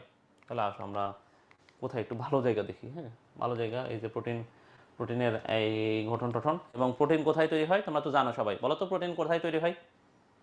বলো তো আমাদের কোষের কোথায় প্রোটিন তৈরি হয়? বলো তো আমাদের কোষের কোথায় প্রোটিন তৈরি হয়? লিভার? না না, আমাদের দেহে লিভারে তৈরি হয়, কিন্তু কোষ, কোষ, এটা কোষের ভেতরে, কোষের ভেতরে মাইটোকন্ড্রিয়া আছে না, তারপরে নিউক্লিয়াস আছে না, তাহলে ওই কোথায় তৈরি হয়? তোমরা পড়ছো ছোটবেলায়, ঠিক আছে? রাইবোজোম, এই তো সাবাস, হ্যাঁ এই তো এইবার মনে হচ্ছে যে হ্যাঁ তোমরা ঠিক আছে। রাইবোজোম কোথায় তৈরি হয়? রাইবোজোম। তাহলে আমাদের প্রোটিনগুলো তৈরি হয় কোথায় ভাইয়া? রাইবোজোমে। কোথায় ভাইয়া? রাইবোজোমে, ঠিক আছে? রাইবোজোমে প্রোটিন তৈরি হয়। এবার আসো আমরা এই যে প্রোটিনের যেই ক্লাসিফিকেশনগুলো, হ্যাঁ, এগুলো একটু দেখতে হবে আর কি, ঠিক আছে? এইগুলা মোটামুটি পরীক্ষায় আসে। তাহলে আসো এগুলো আমরা বই থেকেই দেখি, তাহলে আমাদের একটু প্যাঁচ কম লাগবে। তাহলে জৈবিক কার্যাবলীর উপর ভিত্তি করে খেয়াল করে দেখো, জৈবিক কিসের উপর ভাইয়া? কার্যাবলী। জৈবিক কি কি কি কার্যাবলী? কাজ, তাই না? কাজের ওপর ভিত্তি করে, তাই না? কাজের ওপর ভিত্তি করে প্রোটিন দুই ধরনের। দেখো, একটা গাঠনিক প্রোটিন, ওই যে তোমরা যেমন পলিস্যাকারাইডের পড়ছিলে না, গাঠনিক পলিস্যাকারাইড, এরকম গাঠনিক প্রোটিন যেটা দেহ গঠন করে। আরেকটা হচ্ছে দেখো কার্যকরী প্রোটিন। কার্যকরী মানে যে কাজ করে। শোনো, কার্যকরী মানে কি ভাইয়া? যে কাজ করে। কাজ করে কি করে ভাইয়া? কাজ করে। তাহলে গাঠনিক প্রোটিন এবং কার্যকরী প্রোটিন। গাঠনিক প্রোটিন এবং কি প্রোটিন ভাইয়া? কার্যকরী প্রোটিন, ঠিক আছে? তাহলে আসো গাঠনিক প্রোটিন আর কি বলছে? কার্যকরী প্রোটিন। তাহলে কার্যকরী প্রোটিন কি, কারা কারা বলো তো? যারা হচ্ছে আমার দেহে বিভিন্ন কাজ করে। এবার আসো আমাদের বডিতে কারা কাজ করে আমরা দেখলেই বুঝবো। এই যে দেখো, উদাহরণ হিসেবে কি আছে? এনজাইম। তোমরা তো জানো আমাদের দেহে বিভিন্ন বিক্রিয়া টিক্রিয়া হয়, এই বিক্রিয়া টিক্রিয়াগুলাকে নিয়ন্ত্রণ করে কে? এনজাইম। কে করে ভাইয়া? এনজাইম। এটা তোমরা জানো। আবার দেখো হরমোন, ঠিক আছে? এই যে আমরা একটু আগেই বললাম যে এই যে দেখো আমি ছেলেদের মতো গঠন আমার, এটার কারণ হলো আমার টেস্টোস্টেরন বেশি এবং ইস্ট্রোজেন প্রজেস্টেরন কম। এবং তোমরা যারা মেয়েরা, মেয়েদের মতো গঠন কেন? কারণ হচ্ছে তাদের ইস্ট্রোজেন প্রজেস্টেরন বেশি এবং টেস্টোস্টেরন কম। তাহলে বলো তো হরমোন কাজ করে কি করে না? যেমন ধরো গ্রোথ হরমোন। গ্রোথ হরমোন কি করে? আমাদের আমাদের উচ্চতা বাড়ায়, ঠিক আছে? যার গ্রোথ হরমোন কম সে একটু খাটো হয়ে যায়, তাই না? তাহলে হরমোনেরও কাজ আছে। আবার বলো তো ভিটামিন। ভিটামিন আমার দেহে কোনো কাজ করে কিনা? অবশ্যই করে। ভিটামিনের অভাব হলে অনেক কিছু হয় না? যেমন ধরো ভিটামিন এর অভাব হলে কি হয়? রাতকানা হয়। ভিটামিন ডি এর অভাব হলে আমাদের হাড়ে অনেকগুলো সমস্যা হয়। ভিটামিন বি এর অভাবে প্রচুর সমস্যা হয়, ঠিক আছে? তাহলে বলো ভিটামিনের কাজ আছে নাকি নাই? আছে। এরপর আসে শ্বাসরঞ্জক। শ্বাসরঞ্জকটা তোমাদের কাছে একটু জটিল শব্দ মনে হতে পারে। শ্বাসরঞ্জক শ্বসনের সাথে রিলেটেড। এটা হলো ধরো হিমোগ্লোবিন। কে কে কে? হিমোগ্লোবিন, ঠিক আছে? আরে হিমোগ্লোবিন, কে কে কে ভাইয়া? হিমোগ্লোবিন। কে ভাইয়া? হিমোগ্লোবিন, ঠিক আছে? কে ভাইয়া? হিমোগ্লোবিন। তোমরা বলো তো ভাইয়া, ভিটামিন কি প্রোটিন? দুইটা আলাদা না? না, ভিটামিনের গঠনগত দিক থেকে ভিটামিন অ্যামাইনো অ্যাসিড দিয়ে গঠিত। বুঝছো ভাইয়া লাবিবা? কিন্তু ভিটামিনকে পুরাপুরি আসলে প্রোটিন বলা যায় না, একটু ঝামেলা আছে, ঠিক আছে? ওই ঝামেলার দিকে আমরা এখন না যাই। কিন্তু ভিটামিন তারা অ্যামাইনো অ্যাসিড দিয়ে গঠিত আর কি, ঠিক আছে? তাহলে দেখো শ্বাসরঞ্জক মানে হিমোগ্লোবিন। হিমোগ্লোবিনের কাজ আছে কিনা বলো তো? আমাদের দেহে অক্সিজেন যে পরিবহন হয়, যে হিমোগ্লোবিন, হিমোগ্লোবিনের কাজ কি? অক্সিজেন পরিবহন। কি কাজ? অক্সিজেন পরিবহন, ঠিক আছে? তাহলে এবার আমাকে বলো, এই যে যেগুলো আমরা প্রোটিন এনজাইম, আমরা গাঠনিক এবং কার্যকরী প্রোটিনের মধ্যে কার্যকরী প্রোটিনের যে উদাহরণগুলো পড়ছি, এনজাইম, হরমোন, ভিটামিন, শ্বাসসংযোগ, বলো এগুলার কাজ তোমরা এখন কি মোটামুটি মাথায় ঢুকছে কিনা যে এরা কাজ করে? শোনো, এরা কি কাজ করে এটা তোমার মাথায় এখন ঢোকানোর দরকার নাই। তো তুমি অ্যাটলিস্ট এটা চিনবা কিনা যে এরা কার্যকরী প্রোটিন। কেন? কারণ এরা দেখো এই যে এনজাইম কাজ করে, হরমোন কাজ করে, ভিটামিন, শ্বাসসংযোগ, এদের সবারই কোনো না কোনো কাজ আছে। এরা সবাই আমাদের বডিতে কিছু কিছু না কিছু কাজ করে আর কি, ঠিক আছে? তাহলে এনজাইম, হরমোন, ভিটামিন, শ্বাসরঞ্জক। এনজাইম, হরমোন, ভিটামিন, শ্বাসরঞ্জক, এরা কি করে ভাইয়া? এরা কাজ করে। এই জন্য এদেরকে আমরা কি বলি? কার্যকরী। এবার আসো যারা দেহ গঠন করে। তাহলে দেহ গঠন কারা করে? তারা হলো গাঠনিক প্রোটিন। তাহলে গাঠনিক প্রোটিনের কি কি উদাহরণ আছে খেয়াল করে দেখো ভাইয়া। গাঠনিক প্রোটিনের উদাহরণ আছে যে কেরাটিন, ঠিক আছে? কেরাটিন, ঠিক আছে? তাহলে এখানে কি আছে দেখো? কেরাটিন। কে কে কে ভাইয়া? কেরাটিন, কোলাজেন, ঠিক আছে? কেরাটিন, কোলাজেন, ঠিক আছে? তারপরে এই যে ফাইব্রাইন, তারপরে হচ্ছে স্ক্লেরোটিন, ঠিক আছে? কন্ড্রিন এবং হলো সেইন। এখন কথা হচ্ছে, আমার কি শুধু এই যে keratin, collagen, sclerotin, chondrin, chain এগুলা পড়লেই হবে? না ভাইয়া, ঠিক আছে? এখানে একটা ঝামেলা। হ্যাঁ, পরীক্ষায় কি কোশ্চেন আসবে জানো? যোজক টিস্যুতে নিচের কোন ধরনের গাঠনিক প্রোটিন আছে? তারপর কোশ্চেন আসবে খুরে নিচের কোন ধরনের গাঠনিক প্রোটিন আছে? তাহলে তোমরা এটা দুই ভাবেই মুখস্থ করতে হবে, ঠিক আছে? তাহলে কথা হচ্ছে গাঠনিক প্রোটিন কে? দেখো keratin, keratin, keratin, collagen, sclerotin, chondrin, zein, ঠিক আছে? এটা কয়েকবার বারবার বলতে হবে। এগুলো আল্লাহর ওয়াস্তে একদিনের পড়ায় তুমি এক সেটিংয়ে বই নিয়ে বসছো এবং একবার পড়ছো, সবগুলা মুখস্থ থাকবে? জীবনেও না ভাইয়া। এটা তুমি যতবার পড়তে যাবা দেখবা যে বারবার তুমি ভুলে যাচ্ছ, এবং তুমি ভুলে যাবা, এটাই স্বাভাবিক, এটাই তোমার মাথায় নিতে হবে, এবং এভাবেই তুমি মেন্টালি প্রিপেয়ার থাকবা যে আমি এই পড়াগুলা যতবার পড়বো ভুলে যাব। কিন্তু তোমার এটা ওই শুরুতেই হতাশ হয়ে যাওয়া যাবে না, একবার পড়ে হতাশ হয়ে যাওয়া যাবে তো মনে থাকে না দূর, ঠিক আছে? তুমি এটাকে কয়েকবার পড়বা, যেমন নেক্সট ক্লাস হওয়ার আগে পর্যন্ত এটা বারবার বারবার বারবার রিভিশন দিবা। তাহলে কেরাটিন কোথায় আছে দেখো ভাই, ত্বক, শিং, নখ, খুর, পালক, ঠিক আছে? ত্বক, শিং, নখ, খুর, পালকে কি আছে? কেরাটিন, ঠিক আছে? তারপর আসে দেখো কোলাজেন। কোলাজেন কোথায় আছে ভাইয়া? দেখো এই যে অস্থি, টেন্ডন এবং যোজক টিস্যুতে আছে কোলাজেন। কি আছে? কি আছে? কোলাজেন। কোলাজেন অনেকটা তন্তুর মতো, সুতার মতো, ঠিক আছে? কিসের মতো? সুতার মতো। যেমন তোমরা সবাই পড়ছো মাইক্রোটিউবুস, মাইক্রোফিলামেন্ট পড়ছো না? কোষের মধ্যে মাইক্রোটিউবুস, ঠিক আছে, মাইক্রোফিলামেন্ট, এগুলো পড়ছো না? ওগুলা যেরকম একটু এই যে দণ্ডাকার দণ্ডাকার না, তার তার কোলাজেন অনেকটা এরকম, ঠিক আছে? কোলাজেন অনেকটা এরকম তন্তুময় সুতার মতো, ঠিক আছে? কিরকম কিরকম? তন্তুময় সুতার মতো, ঠিক আছে? এবং এরা কি করে জানো? ঠিক আছে, এরা কি করে জানো? এরা আমাদের এই যে ত্বকের বয়স ধরে রাখে, ঠিক আছে? এই যে বলে না যে আপনি আপনি ত্বকের বয়সকে, ঠিক আছে, বয়সকে লুকিয়ে ফেলুন, হয়ে যান ইয়াং।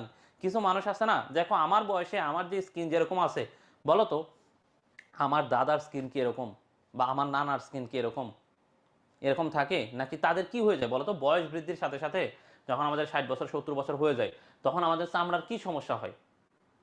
কেন আমাদের এরকম ইয়াং দেখায় না বলো তো? কি হয় বলো তো? তাদের চামড়াটা ঝুলে যায় না বলো তো? তাদের চামড়াটা ঝুলে যায় না, ঠিক আছে? ঠিক আছে, কেন হয় জানো? কারণ তাদের কোলাজেন কমে যায়। কি কমে যায়? কোলাজেন।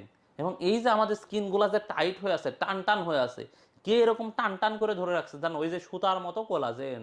এই কোলাজেন এগুলাকে আমাদেরকে টান টান করে ধরে রাখে। আস্তে আস্তে যখন কোলাজেন কমে যাবে, তাহলে বলো, ধরো সেম বয়সী আমার বডিতে মনে করো 500 ইউনিট কোলাজেন আছে, আর ধরো আমার বয়সী আমার আর একটা বন্ধুর বডিতে ধরো 700 ইউনিট কোলাজেন আছে। বলো তো কার স্কিন বেশি টান টান থাকবে? তাকে দেখে বেশি মানে কম বয়সে মনে হবে, ঠিক আছে? কাকে? আমার বন্ধুকে, তাই না? তাই না? এইরকম, হ্যাঁ। এই জন্য দেখবা কিছু মানুষকে দেখবা যে বয়সের চেয়েও বেশি, হ্যাঁ, ওই যে স্ট্রেস স্ট্রেস এগুলোর কারণে কোলাজেনও কম তৈরি হয়। এটাই একমাত্র ফ্যাক্টর এরকম না, এটা অন্যতম গুরুত্বপূর্ণ একটা ফ্যাক্টর আমাদের বয়স, ওই যে স্কিনের বয়স নির্ধারণের ক্ষেত্রে। এরপরে দেখবা তোমরা যে বিভিন্ন যে বিউটি প্রোডাক্টগুলোর অ্যাড দেখো, এইখানে দেখবা তোমরা এরকম দেখবা যে আপনার ত্বকের বয়সকে লুকান, আপনার ত্বকের বয়স, ত্বকেরও একটা বয়স আছে, এই টাইপের একটা কথা বলে না? এইটা হলো কাহিনী, সেই যে কোলাজেন, হ্যাঁ। আর এর বাইরে দেখো ফাইব্রাইন কোথায় আছে? সিল্ক এবং মাকড়সার জালে আছে ফাইব্রাইন। সিল্ক এবং মাকড়সার জালে কি আছে? ফাইব্রাইন। আর পতঙ্গের বহিকঙ্কালে আছে স্ক্লেরোটিন। কি আছে? কি আছে? স্ক্লেরোটিন।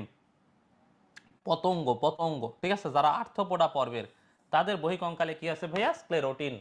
তরুণাস্থিতে কি আছে? কন্ড্রিন। এটা তোমাদের মনে থাকবে, কারণ কন্ড্রো মানে তরুণাস্থি।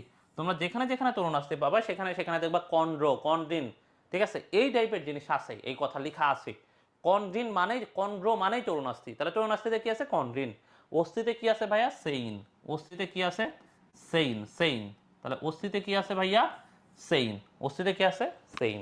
ওকে, তাহলে দেখো আমরা কি কি পড়লাম, যে আমাদের ত্বক, চুল, শিং, খুর, ঠিক আছে? দেখো ত্বক, শিং, নখ, খুর, পালক, এখানে আছে স্ক্লেরোটিন। কোলাজেন কোথায় আছে? অস্থি, টেন্ডন, যোজক টিস্যুতে, ঠিক আছে? এবং সিল্ক এবং মাকড়সার জালে আছে ফাইব্রাইন। পতঙ্গের বহিকঙ্কালে কি আছে আমরা বললাম? স্ক্লেরোটিন। ও তরুণাস্থিতে আছে কন্ড্রিন, অস্থিতে আছে সেইন। এই হচ্ছে ব্যাপার, হ্যাঁ। এর বাইরে আমরা তো কার্যকরীটা পড়ে ফেলছি। এবার আসো আরেকটা জিনিস হচ্ছে আকৃতি অনুযায়ী, ঠিক আছে? আকৃতি অনুযায়ী প্রোটিন, দেখো তন্তুময় প্রোটিন আকৃতি অনুযায়ী, খেয়াল করো, আকৃতি অনুযায়ী প্রোটিনের দুইটা ক্লাসিফিকেশন আছে। একটা হলো তন্তুময়, যেটা এই যে সুতার মতো, আর যেটা গ্লোবিউলার, মানে যেগুলোর আকৃতি মোটামুটি গোলাকার, সেগুলো হলো গ্লোবিউলার। যেগুলোর আকৃতি গোলাকার সেগুলো হলো গ্লোবিউলার। আর তন্তুময় কারা বলো তো ভাইয়া? হ্যাঁ হ্যাঁ হ্যাঁ, এই যে স্বাভাবিক দ্বীপ, হ্যাঁ, ফিব্রিন দিয়েই ব্লাড জমাট বাঁধে, হ্যাঁ, ঠিক আছে, ওই যে ফিব্রিনেরই জালক তৈরি হয়। তাহলে দেখো তন্তুময় আর গ্লোবিউলার, গ্লোবিউলার যেগুলো মোটামুটি গোল গোল গোলাকার আকৃতির মোটামুটি, হ্যাঁ। তাহলে এটার উদাহরণ দেখো আছে মায়োগ্লোবিন, ইনসুলিন, হিমোগ্লোবিন, ঠিক আছে। এখন আমি ভাবছিলাম যে তোমাদের কাছে মনে হচ্ছে যে ভাই এগুলো কি পড়াই লাগবে, দেখো এখান থেকে মেডিকেলেও কোশ্চেন আসে, তোমাদের এইচএসসি পরীক্ষাতেও কোশ্চেন আসে। এই যে দেখো এখানে মেডিকেলে একটা কোশ্চেন, এই যে দেখো এখানে একটা মেডিকেলের কোশ্চেন দেখতে পাচ্ছ, এই যে দেখো এখানে একটা মেডিকেলের কোশ্চেন দেখতে পাচ্ছ। তা দেখো এইটুকু জায়গা থেকে মোটামুটি এখন পর্যন্ত 3টা মেডিকেলের কোশ্চেন দেখতে পাচ্ছ এই লাস্ট 10-15 বছরে, ঠিক আছে? তো সেই হিসাবে আসলে গুরুত্ব আছে, হ্যাঁ।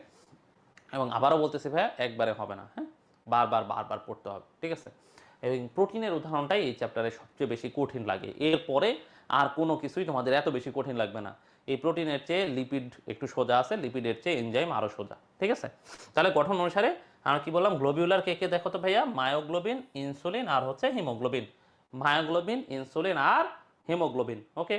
আর তন্তুময় যেগুলো সুতার মতো, সুতার মতো কে কে আছে দেখো, কেরাটিন, ঠিক আছে, কেরাটিন, কোলাজেন, ঠিক আছে, কেরাটিন, কোলাজেন আর ফাইব্রাইন। ফাইব্রাইন নামের মধ্যে তো ফাইবার ফাইবার একটা ভাব আছে না, ফাইব্রাইন নামের মধ্যেই ফাইবার ফাইবার মিল পাওয়া যাচ্ছে না, ফাইবার, ঠিক আছে, ফাইব্রাইন ফাইবার, তাহলে ফাইবার মানে তো সুতা, তাহলে কোলাজেন ফাইব্রাইন এই দুটো তোমাদের অটো মনে থাকবে, তোমাদের একটু কষ্ট করে মনে রাখতে হবে কেরাটিন।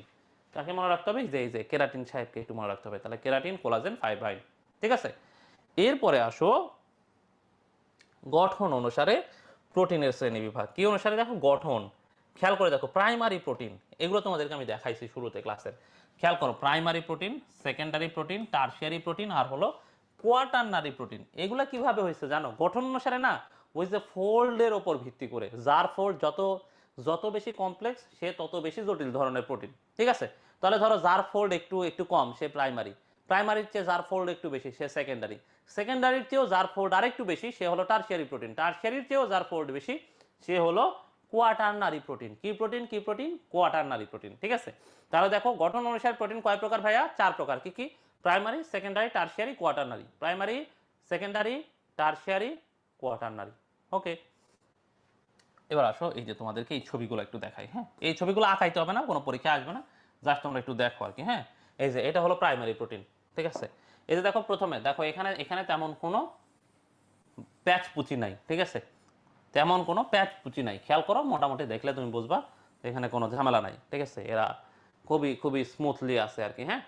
তো এইটা হচ্ছে প্রাইমারি। এখান থেকে দেখো এইখানে যখন আসে, খেয়াল করো ওই যে হেলিক্স বন্ধন তৈরি করছে যখন ডিএনএ আরএনএ তে, যেন যেরকম, ঠিক আছে, পড়ছো না ডিএনএ আরএনএ এর গঠনে, ওইখানে যেমন দেখো একটু করে প্যাচ খাইছে না, এই যে দেখো এখানে একটু ফোল্ড বেশি হয়েছে, খেয়াল করে দেখো এই যে এখানে একটু ফোল্ড বেশি হয়েছে, এই জন্য এটা হলো সেকেন্ডারি। সেকেন্ডারির চেয়েও খেয়াল করে দেখো এখানে ফোল্ড আরো বেশি, খেয়াল করো যে এখানে এখানে ফোল্ড আরো বেশি, এই জন্য এটা হচ্ছে টারশিয়ারি গঠন। কি গঠন ভাইয়া, টারশিয়ারি। কি গঠন, টারশিয়ারি গঠন। এখান থেকেও দেখো ফোল্ড এখানে আরো অনেক বেশি, এই যে দেখো আরো অনেক বেশি। সো এটা কি গঠন ভাইয়া, কোয়াটারনারি গঠন, বোঝা গেছে?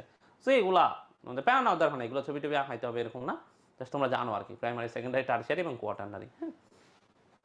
এরপরে খুবই খুবই গুরুত্বপূর্ণ সেটা হচ্ছে ভৌত রাসায়নিক গুণাবলী এবং দ্রবণীয়তার উপর ভিত্তি করে। ভৌত রাসায়নিক গুণাবলী এবং কি ভাইয়া, দ্রবণীয়তার উপর ভিত্তি করে, হ্যাঁ। তোমাদের মাথা আছে নাকি একটা ব্রেক দিব বলো তো, তোমাদের মাথা কি আছে নাকি একটা ব্রেক চাও তোমরা, ঠিক আছে? যে ভাই কি যে বললেন, সবই তো মাথার উপর দিয়ে গেল, এরকম নাকি? ঠিক আছে, হাই হাই, তোমাদের মেসেজ দেখা যায় না কেন?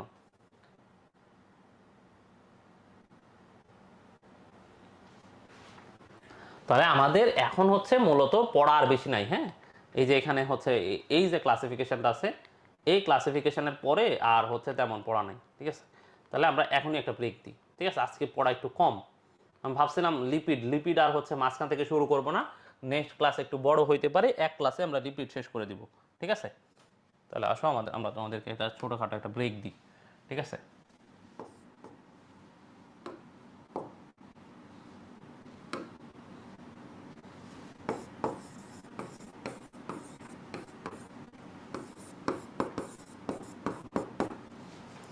কয়টায় শুরু করবো আমরা,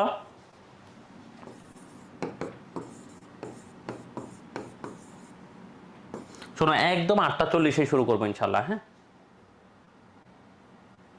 কার্বোহাইড্রেটের রোল কি সিকিউরিতে লাগে? হ্যাঁ হ্যাঁ হ্যাঁ ভাইয়া, লাগে লাগে লাগে, লাবিব লাবিবা লাগে, হ্যাঁ।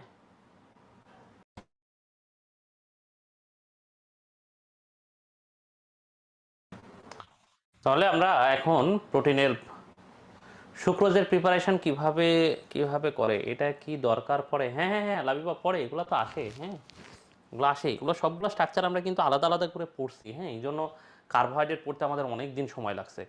কার্বোহাইড্রেট পড়তে মোটামুটি আমরা মনে হয় 4টা ক্লাস ধরে কার্বোহাইড্রেট পড়ছি, 4.5 ক্লাস। ঠিক আছে, গত দিনের ক্লাসে আমরা কার্বোহাইড্রেটের কিছু জিনিস পড়ছি, গ্লাইকোজেনটা পড়ছি, গ্লাইকোজেন পার্ট এবং লাস্টের পার্টটা, বুঝছো? এবার আসো তাহলে আমরা হচ্ছে গঠন অনুসারে তো পড়লাম। এই যে আমরা সরল প্রোটিন, এই যে সরল প্রোটিনগুলো পড়বো, ঠিক আছে? তাহলে আসো এই যে সরল প্রোটিনগুলো যদি পড়ি, খেয়াল করো, ভৌত রাসায়নিক গুণাবলী এবং দ্রবণীয়তার উপর ভিত্তি করে। ও না, সুগার ক্যান থেকে না, এটা আসে না, এটা আসে না, হ্যাঁ, এটা আসে না। তা দেখো, ভৌত রাসায়নিক গুণাবলী এবং দ্রবণীয়তার উপর ভিত্তি করে আমরা প্রোটিনকে 3 ভাগে ভাগ করতে পারি। দেখো, ভৌত রাসায়নিক গুণাবলী এবং দ্রবণীয়তার উপর ভিত্তি করে, ঠিক আছে, ভৌত রাসায়নিক গুণাবলী এবং দ্রবণীয়তার উপর ভিত্তি করে দেখো আমরা প্রোটিনকে কয় ভাগে ভাগ করতে পারি ভাইয়া? 3 ভাগে ভাগ করতে পারি, হ্যাঁ। 1 নাম্বার হলো সরল প্রোটিন। কি ভাইয়া? সরল প্রোটিন। সরল প্রোটিন। 2 নাম্বার হচ্ছে যুগ্ম প্রোটিন, এটা গুরুত্বপূর্ণ, হ্যাঁ, যুগ্ম প্রোটিন। আর 3 নাম্বার হচ্ছে উদ্ভূত প্রোটিন। উদ্ভূত প্রোটিন। সরল প্রোটিন, যুগ্ম প্রোটিন, আর হচ্ছে কি ভাইয়া? উদ্ভূত প্রোটিন। সরল, যুগ্ম, আর কি ভাইয়া? উদ্ভূত। তাহলে সরল প্রোটিন কারা? সরল প্রোটিন হচ্ছে তারা যেখানে প্রোটিন ছাড়া আর কেউ নাই, ঠিক আছে? সরল প্রোটিন হচ্ছে সেই রকম প্রোটিন যেখানে প্রোটিন ছাড়া আর কেউ নাই, শুধুমাত্র প্রোটিন দিয়ে গঠিত, ঠিক আছে? শুধুমাত্র কি দিয়ে গঠিত? প্রোটিন দিয়ে গঠিত। শুধুমাত্র প্রোটিন দিয়েই গঠিত, ঠিক আছে? এখানে প্রোটিন ছাড়া আর কিচ্ছু নাই, এটা শুধুমাত্র প্রোটিন আছে, ঠিক আছে? মানে শুধুমাত্র প্রোটিন প্রোটিন প্রোটিন প্রোটিন। এখন দেখো, যুগ্ম প্রোটিনে কি? প্রোটিনের সাথে একটা অপ্রোটিন অংশ যুক্ত থাকে, ঠিক আছে? যুগ্ম প্রোটিনে কি থাকে ভাইয়া? প্রোটিন প্লাস অপ্রোটিন একটা অংশ থাকে, অপ্রোটিন। এই যে অপ্রোটিন অংশ থাকে, হ্যাঁ, এই অপ্রোটিন অংশের নাম হলো প্রস্থেটিক গ্রুপ। কি নাম? প্রস্থেটিক গ্রুপ, ঠিক আছে? তাহলে আমরা কি বললাম ভাইয়া? বলতো এখানে যুগ্ম প্রোটিনে কি থাকে ভাইয়া? প্রোটিনের সাথে একটা অপ্রোটিন অংশ যুক্ত থাকে, ঠিক আছে? যেমন ধরো আমরা যদি উদাহরণ বলি, ধরো আমরা যদি বলি ফসফোপ্রোটিন, ঠিক আছে? ফসফোপ্রোটিন, তুমি বলো তো এখানে প্রোটিনের সাথে কি আছে? তুমি জাস্ট এটাকে দেখলেই তুমি কি বুঝবা প্রোটিনের সাথে কি কি আছে? বলো তো। প্রোটিন প্লাস এই যে ফসফোপ্রোটিন, তাহলে প্রোটিনের সাথে আর কি আছে তোমাদের কাছে কি মনে হচ্ছে? ফসফেট, তাই না? তাই না? তাই না? ফসফেট, এই যে তুমি দেখেই বুঝবা। তারপরে ধরো যদি আমি লিপোপ্রোটিন বলি, মনে করো আমি বললাম লিপোপ্রোটিন, বলো তো প্রোটিনের সাথে কি আছে? লিপোপ্রোটিন বললে প্রোটিন প্লাস কি আছে বলো তো? প্রোটিনের সাথে আর কি আছে? লিপিড, এই তো সাবাস। প্রোটিনের সাথে কি আছে? লিপিড, তাই না? লিপিড, এই যে। তাহলে লিপোপ্রোটিন বললে প্রোটিন প্লাস লিপিড, এরকম আর কি, হ্যাঁ।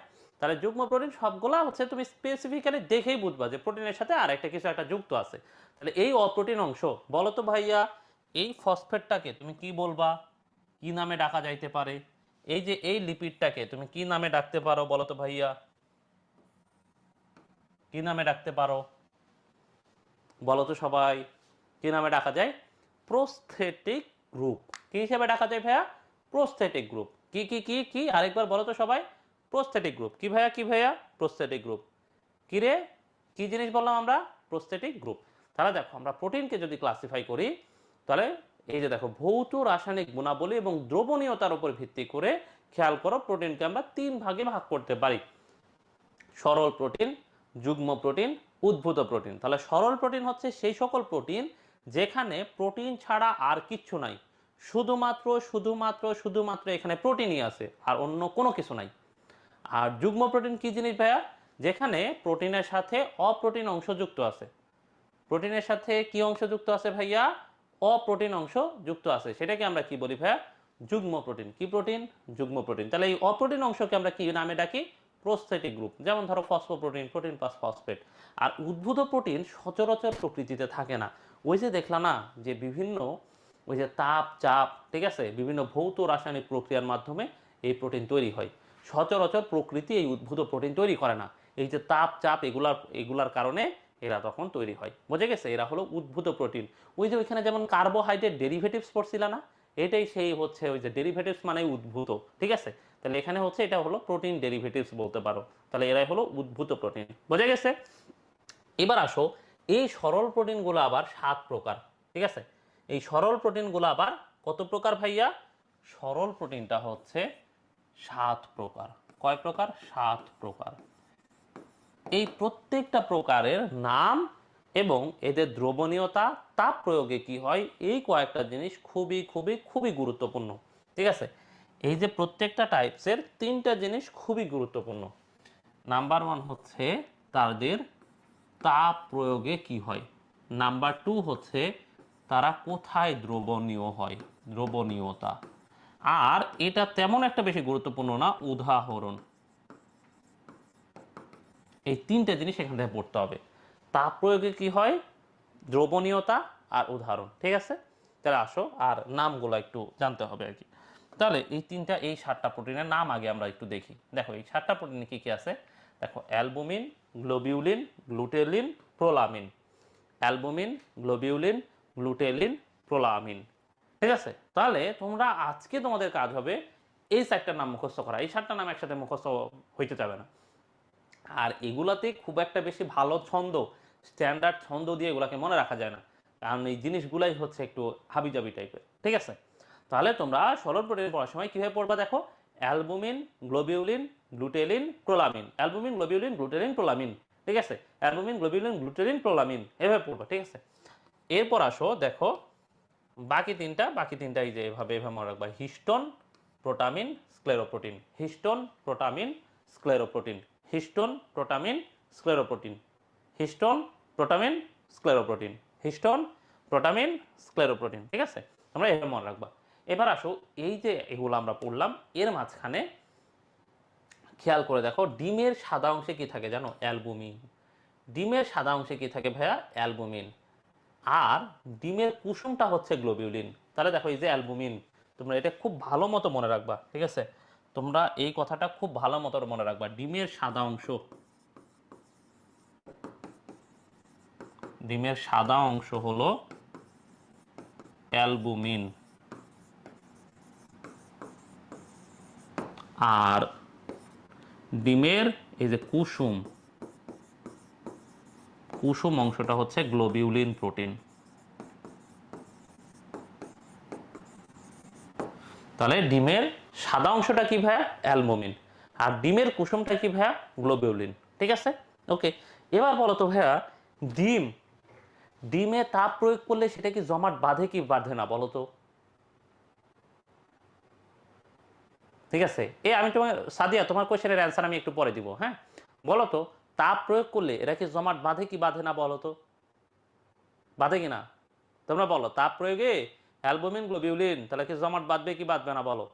তাপ প্রয়োগ করলে ডিম কি জমাট বাঁধে কি বাঁধে না? বাঁধে। তাহলে দেখো, তাপ প্রয়োগ করলে জমাট বাঁধবে কি? অ্যালবুমিন আর গ্লোবিউলিন। তাহলে এই অ্যালবুমিন এবং গ্লোবিউলিন কি হবে ভাইয়া? তাপ প্রয়োগে প্রয়োগে জমাট বাঁধে। ঠিক আছে, তাহলে বাকিরা কেউ তাপ প্রয়োগে জমাট বাঁধে না। কাহিনী শেষ। ওকে, তাহলে তাপ প্রয়োগে জমাট বাঁধে কে? Albumin, globulin. তাহলে দেখো, একটা পয়েন্ট আমাদের পড়া শেষ। ঠিক আছে, তাহলে একটা জিনিস আমরা পড়ে ফেলছি, তাপ প্রয়োগে কার কি হয়। তাহলে তাপ প্রয়োগে জমাট বাঁধে কে? অ্যালবুমিন আর গ্লোবিউলিন। ওকে, ওকে। এবার আসো, এই যে অ্যালবুমিন, গ্লোবিউলিন, এরা আরো আরো একটা জায়গায় থাকে জানো, আরো একটা গুরুত্বপূর্ণ জায়গায় থাকে। এই যে অ্যালবুমিন আর গ্লোবিউলিন, এই যে অ্যালবুমিন আর গ্লোবিউলিন যেটা দেখতেছো, এটা আমাদের কোথায় থাকে জানো? রক্তরসে। রক্তরস। ঠিক আছে, রক্তরসে যে প্রোটিন, ওই যে আমরা বলছি না আমাদের রক্তে প্রোটিন থাকে, এই রক্তরসে সবচেয়ে বেশি থাকে অ্যালবুমিন, তারপরে থাকে গ্লোবিউলিন। আমাদের রক্তরসে এই দুইটা জিনিস তোমরা তোমাদের মাথায় খুব ভালো মতো ঢুকাবা। তাহলে আমরা পড়তেছিলাম সরল প্রোটিন। সরল প্রোটিন কয় প্রকার ছিল ভাইয়া? 7 প্রকার। এই 7 প্রকার, এই জন্যই যে এখানে যে আগে যেগুলো পড়ছো এবং এই যে এখন যেগুলো পড়বা, মাথায় যে ক্যাসাল যেন না লাগে, এই জন্য কিন্তু মাঝখানে ব্রেক দেওয়া হয়েছে, যাতে তোমাদের মাথাটা ক্লিয়ার থাকে। এবার তোমাদের মাথা ক্লিয়ার করে শুধুমাত্র তোমাদের মাথায় ঢোকাও সরল প্রোটিন, যুগ্ম প্রোটিন, উদ্ভূত প্রোটিন। যুগ্ম আর উদ্ভূততে কোনো ঝামেলা নাই, ঝামেলা কোথায়? সরল প্রোটিনে। কোথায় ঝামেলা ভাইয়া? সরল প্রোটিন। তাহলে সরল প্রোটিন আবার কয় প্রকার বলছি ভাইয়া? 7 প্রকার। তার মধ্যে প্রথম দুইটা কি ছিল? Albumin, globulin. যারা কোথায় থাকে? ডিমের সাদা অংশ অ্যালবুমিন, ডিমের কুসুম হলো গ্লোবিউলিন। যারা তাপ প্রয়োগ করলে জমাট বাঁধে, এটা তোমরা এখন সবাই জানো, সবাই দেখলেই বুঝবা, ঠিক আছে? এর বাইরে দেখো অ্যালবুমিন এবং গ্লোবিউলিন কোথায় থাকে? রক্তরসে। এটা খুব গুরুত্বপূর্ণ কথা, যে এরা কই থাকে ভাইয়া? রক্তরসে। তাহলে রক্তরসে অ্যালবুমিন থাকবে, গ্লোবিউলিন থাকবে, এটা আর আমরা আলাদা করে পড়বো না, ঠিক আছে? তাহলে তাপ প্রয়োগে কে জমাট বাঁধে, একটা জিনিস আমরা পড়ছি। এবার আসো আমরা দ্রবণীয়তা পড়বো, ঠিক আছে? দ্রবণীয়তা তাহলে আমরা কিভাবে পড়বো? দেখো, দ্রবণীয়তা পড়ার ক্ষেত্রে তোমরা একটা উল্টাপাল্টা ছন্দ, ভালো, খুব একটা বেশি ভালো ছন্দ না, তারপরেও তোমরা এটা একটু মনে রাখবা। কি মনে রাখবা? আলিম হিসপ্রো গ্রুপ, ঠিক আছে? তোমরা এটা মনে রাখবা, আলিম, আলিম হিসপ্রো, হিসপ্রো কি তৈরি করছে? গ্রুপ তৈরি করছে, গ্রুপ। থাকে না দুইজন মিলে গ্রুপিং করে, তাহলে আলিম এবং হিসপ্রো দুইজন মিলে কি তৈরি করছে ভাইয়া? গ্রুপ তৈরি করছে। তারা গ্রুপিং করতেছে, আরে তোরা এই কাজ করবি, এটা তো হবে না, এই হবে না, সে হবে না, ঠিক আছে? তাহলে আলিম এবং হিসপ্রো মিলে কি করছে ভাইয়া? গ্রুপ তৈরি করছে। কি করছে ভাইয়া? গ্রুপ তৈরি করছে, ঠিক আছে? তাহলে এই যে আলিম এবং হিসপ্রো যে গ্রুপ তৈরি করলো, সেটার অর্থ কি? তাহলে আলিমের, এই আলিম থেকে হয় হচ্ছে অ্যালবুমিন, মনে রাখবা, অ্যালবুমিন। এই যে হিস থেকে হিস্টোন, হিস্টোন, আর প্রো থেকে হচ্ছে প্রোটামিন, ঠিক আছে? তাহলে অ্যালবুমিন, হিস্টোন এবং প্রোটামিন, অ্যালবুমিন, হিস্টোন এবং প্রোটামিন, এরা কোথায় দ্রবণীয় ভাইয়া? অ্যালবুমিন, হিস্টোন এবং প্রোটামিন এরা হলো পানিতে দ্রবণীয়। কোথায় ভাইয়া? পানিতে দ্রবণীয়। কোথায়? প্রাণীতে। আর গ্রুপগুলা কোথায় দ্রবণীয়? এবার আসো গ্রুপ। তাহলে গ্রুপের অর্থ কি ভাইয়া? দেখো গ্রুপ, গ্রুপের গু থেকে তোমরা মনে রাখবা গ্লুটেলিন। তাহলে গ্রুপের গু থেকে তোমরা কি মনে রাখবা? গ্লুটেলিন। আর এই প থেকে তোমরা মনে রাখবা প্রোটামিন। প্রোটামিন দেখো দুই জায়গায় আছে, প্রোটামিন। এবার এরা কোথায় দ্রবণীয় ভাইয়া? লঘু অ্যাসিড, লঘু ক্ষারে। তাহলে দেখো এই যে প্রোটামিন এবং গ্লুটেলিন, দেখো এই যে প্রোটামিন এবং গ্লুটেলিন কোথায় দ্রবণীয়? লঘু অ্যাসিড প্লাস লঘু ক্ষার,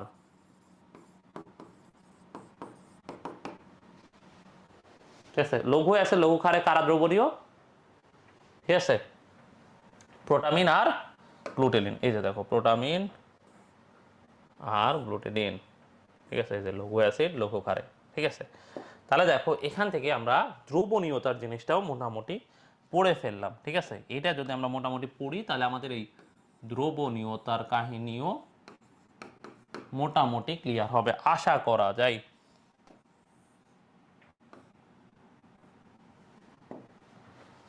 ঠিক আছে?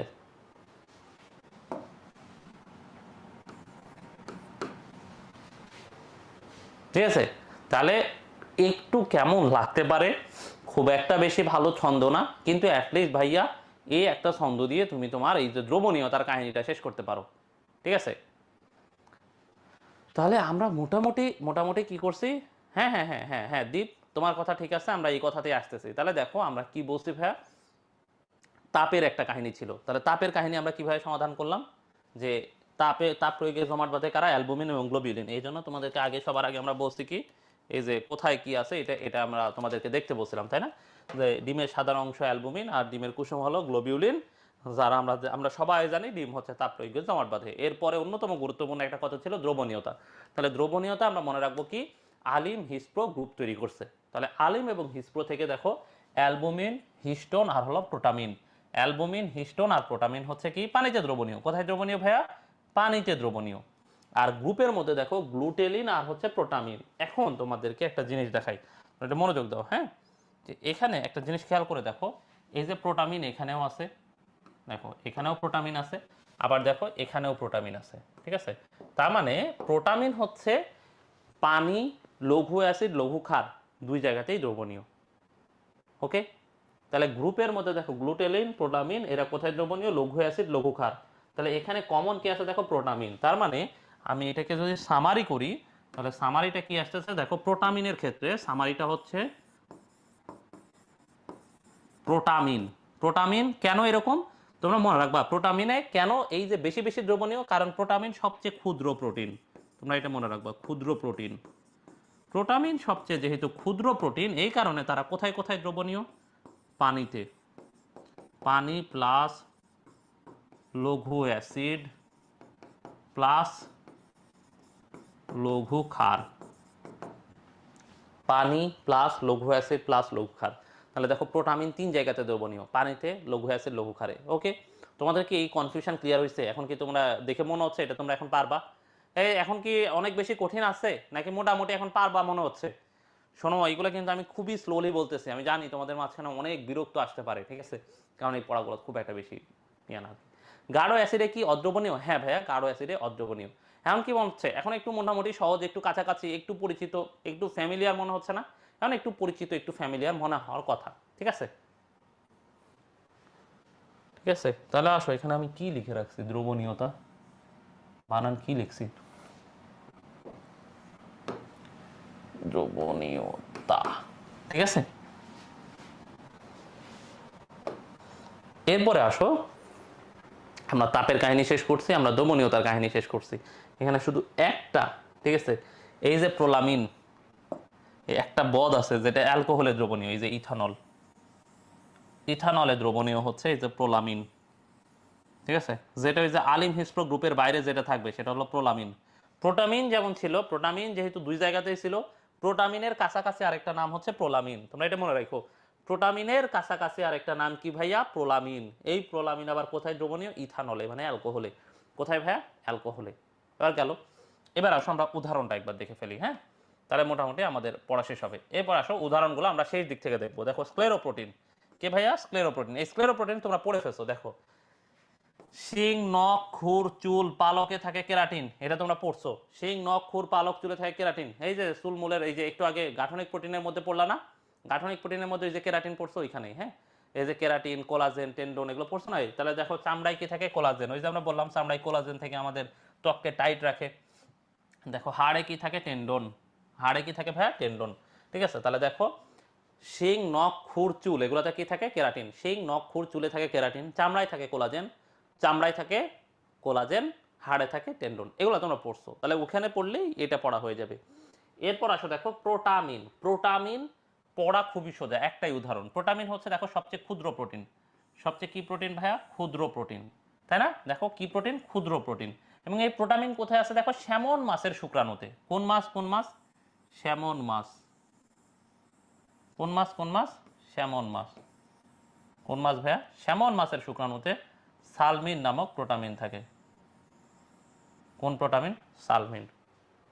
কোন প্রোটামিন? সালমিন। কোন প্রোটামিন? সালমিন। তাহলে স্যামন মাছের শুক্রাণুতে কোন প্রোটামিন থাকে বলো তো? সালমিন। কোন প্রোটামিন? সালমিন। ঠিক আছে, এরপরে আসো দেখো হিস্টোন।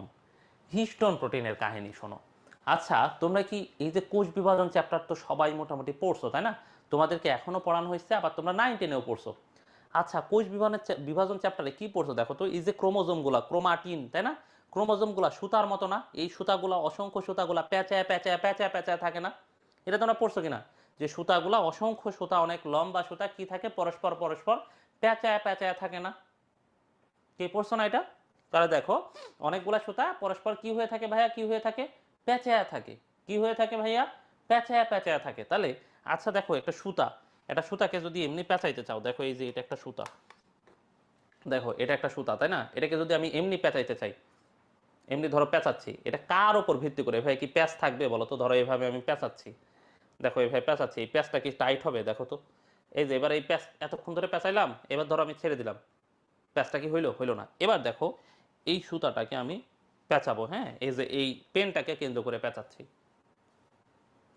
এবার বলো তো, আমি যদি প্যাঁচ ছেড়ে দিই, ঠিক আছে, এটা কি ছাড়বে? ভাইয়া এই আইডি কার্ড কার? এটা আইডি কার্ড না, ঠিক আছে। ধরো আমি যখন এইভাবে করে পেঁচাবো, বলো তো এই প্যাঁচটা কি ছাড়বে? বলো তো, এইভাবে যদি পেঁচাই, ধরো এইভাবে এভাবে করে পেঁচাইতেছি, বলো এই প্যাঁচ কি ছাড়বে? ছাড়বে না, তাই না? ছাড়বে ছাড়বে ছাড়বে না তো, ঠিক আছে। তাহলে কি হয় দেখো, এই যে ক্রোমোজোমগুলো যে সুতা, এই ক্রোমোজোমের সুতাগুলাও কিছু একটাকে কেন্দ্র করে তারা এই যে প্যাচ খায়। কাকে কেন্দ্র করে প্যাচ খায় জানো? হিস্টোন। কাকে কেন্দ্র করে? হিস্টোন। কাকে ভাইয়া? কাকে ভাইয়া? হিস্টোন। তাহলে এই যে অসংখ্য ক্রোমোজোম, যেখানেই তুমি ক্রোমোজোম পাও না কেন, যেখানেই তুমি ডিএনএ পাবা, যেখানেই তুমি ক্রোমোজোম পাবা, সবাই ক্রোমোজোম বলো, ডিএনএ বলো, আর যাই বলো না কেন, অথবা নিউক্লিক অ্যাসিড বলো, সবাই তো কাছাকাছি সেম জিনিস। হ্যাঁ, সেম জিনিসেরই বিভিন্ন ধরন, সেম জিনিসই গঠন, এক একটা এক এক ধরনের, এক একটা এক এক মানে এক একটা দৈর্ঘ্য এক এক রকম, এই কারণে এগুলা এগুলার নাম চেঞ্জ হয়, তাই না? তা দেখো, যেখানেই ডিএনএ, আরএনএ, যেখানেই নিউক্লিক অ্যাসিড, যেখানেই ক্রোমোজোম পাবা, সবগুলাই এই যে প্যাচ খায়। কাকে কেন্দ্র করে প্যাচ খায় ভাইয়া? হিস্টোন। তাহলে এইটা কষ্ট করে মনে রাখবা, এভাবে মনে রাখলে তোমার আরো কয়েক জায়গায় এই হিস্টোনের পড়া পড়া হয়ে যাবে, ঠিক আছে। তাহলে হিস্টোন কোথায় আছে দেখো, এই যে নিউক্লিও হিস্টোন, নিউক্লিক অ্যাসিড, এই যে দেখো নিউক্লিয়াসে বা নিউক্লিক অ্যাসিড, নিউক্লিয়াসে তো নিউক্লিয়াসেই তো ক্রোমোজোম আছে, নিউক্লিয়াসের ভেতরেই তো নিউক্লিক অ্যাসিড আছে, এই যে দেখো নিউক্লিয়াস নিউক্লিক অ্যাসিডের সাথে বেশি দেখা যায়, ঠিক আছে। সো যেখানেই নিউক্লিয়াস নিউক্লিক অ্যাসিড মানে ক্রোমোজোমের সাথে রিলেটেড, ওইখানেই হিস্টোন আছে। তাহলে দেখো এই তিনটা মোটামুটি ইজি, খুব ইজিলি তুমি মুখস্থ করে ফেলতে পারবা। এবার আসো তাহলে প্রথম সাইডটার দিকে যাই আমরা। প্রথম চারটার মধ্যে দেখো অ্যালবুমিন। অ্যালবুমিন পড়ার সময় তুমি কয়েকটা জিনিস অ্যাটলিস্ট, এই যে দেখো আমরা কি বলছি, আমাদের রক্তরসে অ্যালবুমিন থাকে, তাই না? রক্তরসের ইংরেজি হচ্ছে সিরাম। রক্তরসের ইংরেজি কি ভাইয়া? সিরাম। তাহলে দেখো সিরাম অ্যালবুমিন, কি নাম বলছে? Serum albumin. তাহলে অ্যালবুমিন, এই অ্যালবুমিন আবার জায়গা ভেদে তাদের নাম চেঞ্জ হয়ে যাইতে পারে, যে জায়গায় থাকে সেই জায়গা অনুসারে এদের নাম চেঞ্জ হয়। তাহলে রক্তরসে যেটা আছে সেটার নাম দেখো সিরাম অ্যালবুমিন। যখন সেটা ডিমের সাদা অংশে যে অ্যালবুমিন আছে, সেই অ্যালবুমিনের নাম হলো ওভালবুমিন। কি নাম? কি নাম ভাইয়া? ওভালবুমিন। এই দুইটা তো আমরা পড়ছি, ডিমের সাদা অংশ এবং রক্তরসে অ্যালবুমিন থাকে আর গ্লোবিউলিন থাকে, তাই না? তাহলে ডিমের সাদা অংশে যে অ্যালবুমিন আছে, সেই অ্যালবুমিনের নাম কি ভাইয়া? ওভালবুমিন, ঠিক আছে। এই পার্সেন্টেজ পড়ার দরকার নাই, আল্লাহ এগুলো পড়বা। আবার দেখো রক্তরস, রক্তরস মানে সিরাম, ইংরেজিতে হলো সিরাম, এখানে কি থাকে? গ্লোবিউলিন। এর বাইরে ভাইয়া আপাতত তুমি শুধু পড়বা মাংসপেশির মায়ো অ্যালবুমিন, মাংসপেশির মায়ো অ্যালবুমিন। এই তিনটা মানুষের দেহের সাথে রিলেটেড, এই তিনটা আপাতত পড়বা। হ্যাঁ, বাকিগুলা একেবারেই গুরুত্বপূর্ণ না, কখনো কোনো পরীক্ষা আসে না, কিন্তু এগুলো তোমরা পড়বা কখন? দ্বিতীয় স্তরে, ঠিক আছে। যখন যখন তুমি এগুলা বারবার বারবার পড়ে এগুলো যখন তোমার একদম, ঠিক আছে, পানি পানি হয়ে যাবে, তখন তুমি বাকিগুলো, এই যে সিমের বীজে লিগুমিলিন, বীজে হচ্ছে লিউকোসিন থাকে, এগুলো তুমি এর পরে পড়বা, ওকে, ঠিক আছে। এরপর আসো গ্লোবিউলিন। গ্লোবিউলিনের ক্ষেত্রেও সেম কথা, দেখো ডিমের কুসুমে যে গ্লোবিউলিন আছে সেটার নাম হচ্ছে অভোগ্লোবিউলিন। তুমি নাম মিল পাবাই যে এখানে গ্লোবিউলিন কথাটা আছে। তাহলে কি গ্লোবিউলিন ভাইয়া? অভোগ্লোবিউলিন। কি গ্লোবিউলিন ভাইয়া? অভোগ্লোবিউলিন। আর দেখো রক্তরসে যেটা আছে, কোথায় কোথায় রক্তরসে যেটা আছে সেটা দেখো সিরাম গ্লোবিউলিন। এটা বেশি প্যাচ খাই নাই, সেম নামই আছে। রক্তরসেরটা সিরাম গ্লোবিউলিন, ওখানে রক্তরসেরটা সিরাম অ্যালবুমিন, ঠিক আছে। আর এর বাইরে মনে রাখবো আমাদের মানব দেহের সাথে রিলেটেড, যেমন দেখো চোখের লেন্স। শোনো, আমাদের চোখের লেন্স, তোমরা জানো আমাদের চোখের ভেতরে লেন্স আছে? তোমরা কি জানো আমাদের চোখের ভেতরে লেন্স আছে? এবং এই লেন্স যদি ক্রিস্টাল ক্লিয়ার না হইতো, বলো তো ভাইয়া, এই লেন্স যদি ক্রিস্টাল ক্লিয়ার না হইতো, তাহলে কি আমরা ঠিকঠাক মতো দেখতাম, নাকি আমাদের আমরা ঝাপসা ঘোলা দেখতাম? তোমরাই বলো তো। আমাদের চোখের লেন্স যদি ক্রিস্টাল ক্লিয়ার না হইতো, তাহলে এটা আমরা কেমন দেখতাম বলো তো ভাইয়া? ঝাপসা দেখতাম। কেমন দেখতাম ভাইয়া? ঝাপসা, তাই না? তাহলে এটা ক্রিস্টাল ক্লিয়ার, ওকে, ঠিক আছে।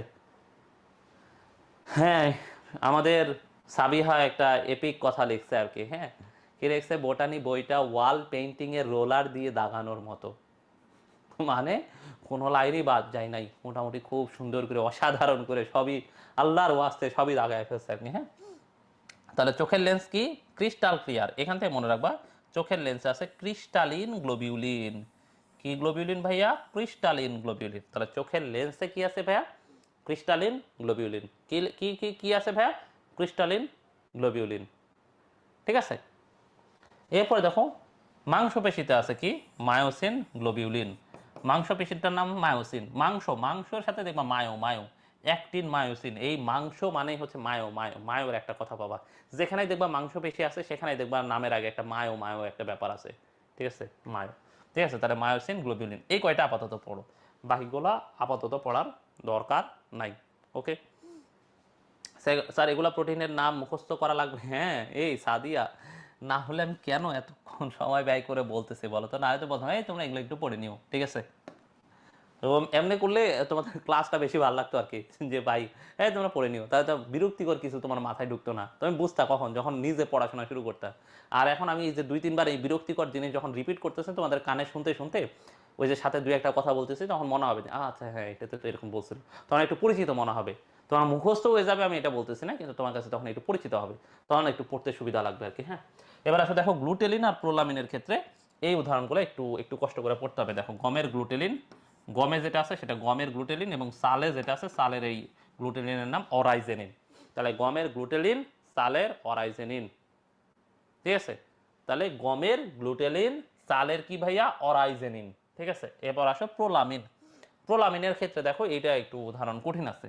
ভুট্টার জেইন, ভুট্টার জেইন, গম এবং রায়ের গ্লিয়ার্ডিন, ঠিক আছে, জব এবং বার্লির হর্ডিন, ঠিক আছে। এগুলো হচ্ছে প্রোলামিন প্রোটিনের উদাহরণ। এই পারভেজ, হ্যাঁ এই কারণে ব্রেক দেওয়া হয় বুঝছো, পারভেজ, যাতে তোমাদের বিরক্ত একটু কম লাগে। হ্যাঁ, মাঝে মধ্যে কিছু কিছু টপিক তো থাকে খুবই খুবই বিরক্তিকর, খুবই বিরক্তিকর। হ্যাঁ, এই মোটামুটি আমাদের হচ্ছে সরল প্রোটিনের কথাবার্তা।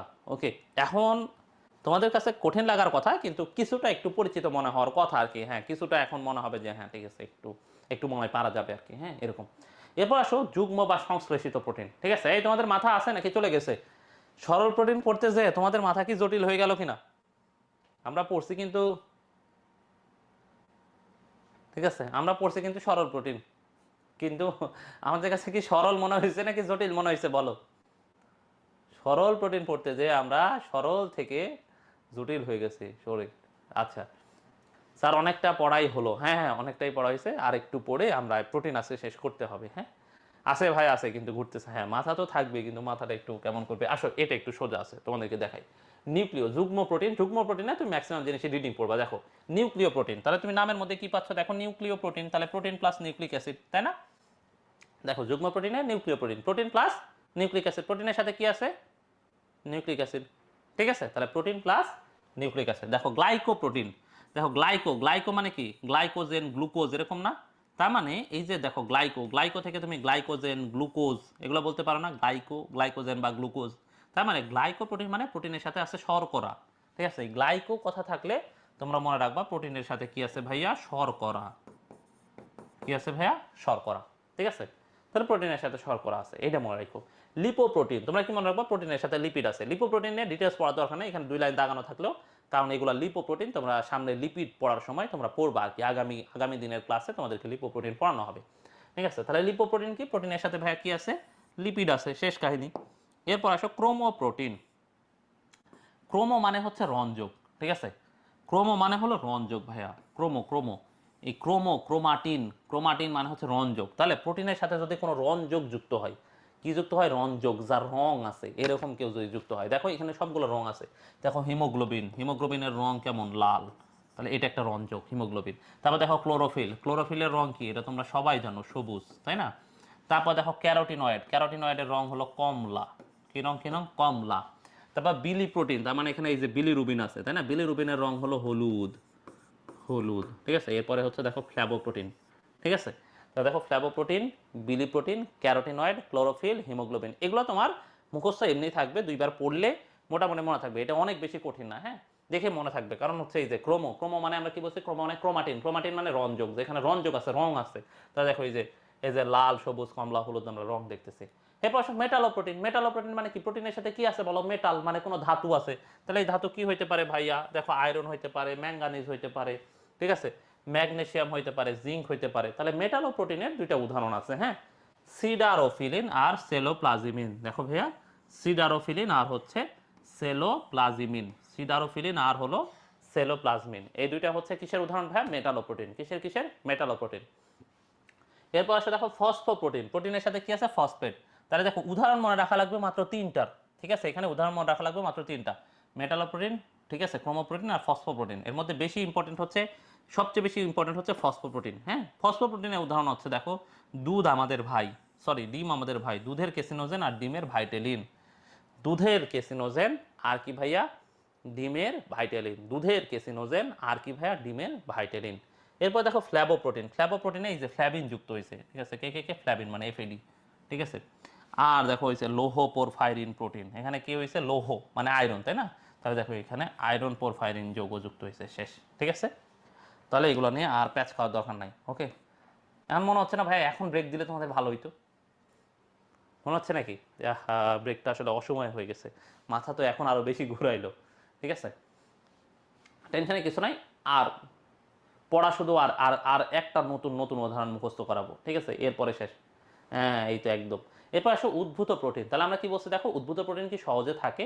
থাকে না। দেখো এইসব প্রোটিন প্রকৃতিতে মুক্ত অবস্থায় থাকে না। এই যে খেয়াল করে দেখো, মুক্ত অবস্থায় থাকে না। খেয়াল করো এখানে, এই যে দেখো মুক্ত অবস্থায় থাকে না, এই যে তাপের কারণে এনজাইম বা রাসায়নিক পদার্থের ক্রিয়ায়। তাহলে সচরাচর এরা মুক্ত অবস্থায় থাকে না, তাপের প্রভাবে বা এনজাইম বা বিভিন্ন বিভিন্ন ক্রিয়া বিক্রিয়ায় এইসব প্রোটিন তৈরি হয়। তাহলে উদ্ভূত প্রোটিনের উদাহরণ সবগুলা প দিয়ে দেখো, peptide, proteose, peptone. Peptide, proteose, peptone. প এর পরে যেহেতু ফ আসে, ফ দিয়ে একটাই উদাহরণ আছে, ফাইব্রিন। ঠিক আছে, তাহলে দেখো কি ভাইয়া, উদ্ভূত বা উৎপাদিত প্রোটিনের উদাহরণ হচ্ছে চারটা, পেপটাইড, প্রোটিওজ, পেপটন, সবগুলা প দিয়ে। আর প এর পরের পরের অক্ষরটা কি? ফ। তাহলে ফ দিয়ে একটাই আছে, কি? ফাইব্রিন। তাহলে peptide, proteose, peptone, fibrin. Peptide, proteose, peptone, আর হলো ফাইব্রিন। ঠিক আছে, এর বাইরে দেখো গুণগত বৈশিষ্ট্যের উপর ভিত্তি করে প্রোটিনের দুইটা ক্লাসিফিকেশন আছে।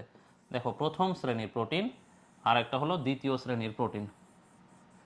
প্রথম শ্রেণীর প্রোটিন আর একটা হলো কি ভাইয়া? দ্বিতীয় শ্রেণীর প্রোটিন। প্রথম শ্রেণীর প্রোটিন আর কি ভাইয়া? আর কি ভাইয়া? দ্বিতীয় শ্রেণীর প্রোটিন। কি কি কোন শ্রেণী? কোন শ্রেণী? দ্বিতীয়। এগুলো সোজা। হ্যাঁ, প্রথম শ্রেণী তার মানে কি? এগুলোর দাম বেশি। হ্যাঁ, প্রথম শ্রেণী তোমরা এমনি মনে রাখবা যে এগুলোর দাম বেশি। তাহলে প্রথম শ্রেণী মানে বুঝতেছো না, এগুলো একটু বেশি ভালো, এই জন্য এদের দাম হলো বেশি। ঠিক আছে, আর যেগুলো দ্বিতীয় শ্রেণী এগুলোর দাম কম, এগুলোর দাম কম। ঠিক আছে, তাহলে তাহলে তাহলে যাদের এই যে গুণগত বৈশিষ্ট্যের উপর ভিত্তি করে, তার মানে কিসের গুণ? কি গুণ বলো তো? এই যে অত্যাবশ্যকীয় অ্যামাইনো অ্যাসিড। আরে অত্যাবশ্যকীয়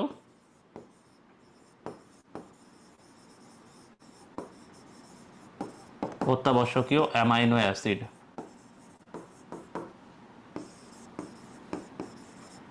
তাহলে যেখানে অত্যাবশ্যকীয় অ্যামাইনো অ্যাসিড সবগুলো আছে সেগুলো হলো প্রথম শ্রেণীর প্রোটিন। আর যেখানে অত্যাবশ্যকীয় অ্যামাইনো অ্যাসিড থাকে না, সবগুলা থাকে না। ঠিক আছে, ঠিক আছে, যেখানে অত্যাবশ্যকীয় অ্যামাইনো অ্যাসিড সবগুলা থাকে না, হয়তো তিনটা আছে, চারটা আছে, মানে সবগুলো আটটা থাকে না, হয়তো দুইটা তিনটা আছে, এগুলো হচ্ছে দ্বিতীয় শ্রেণীর প্রোটিন।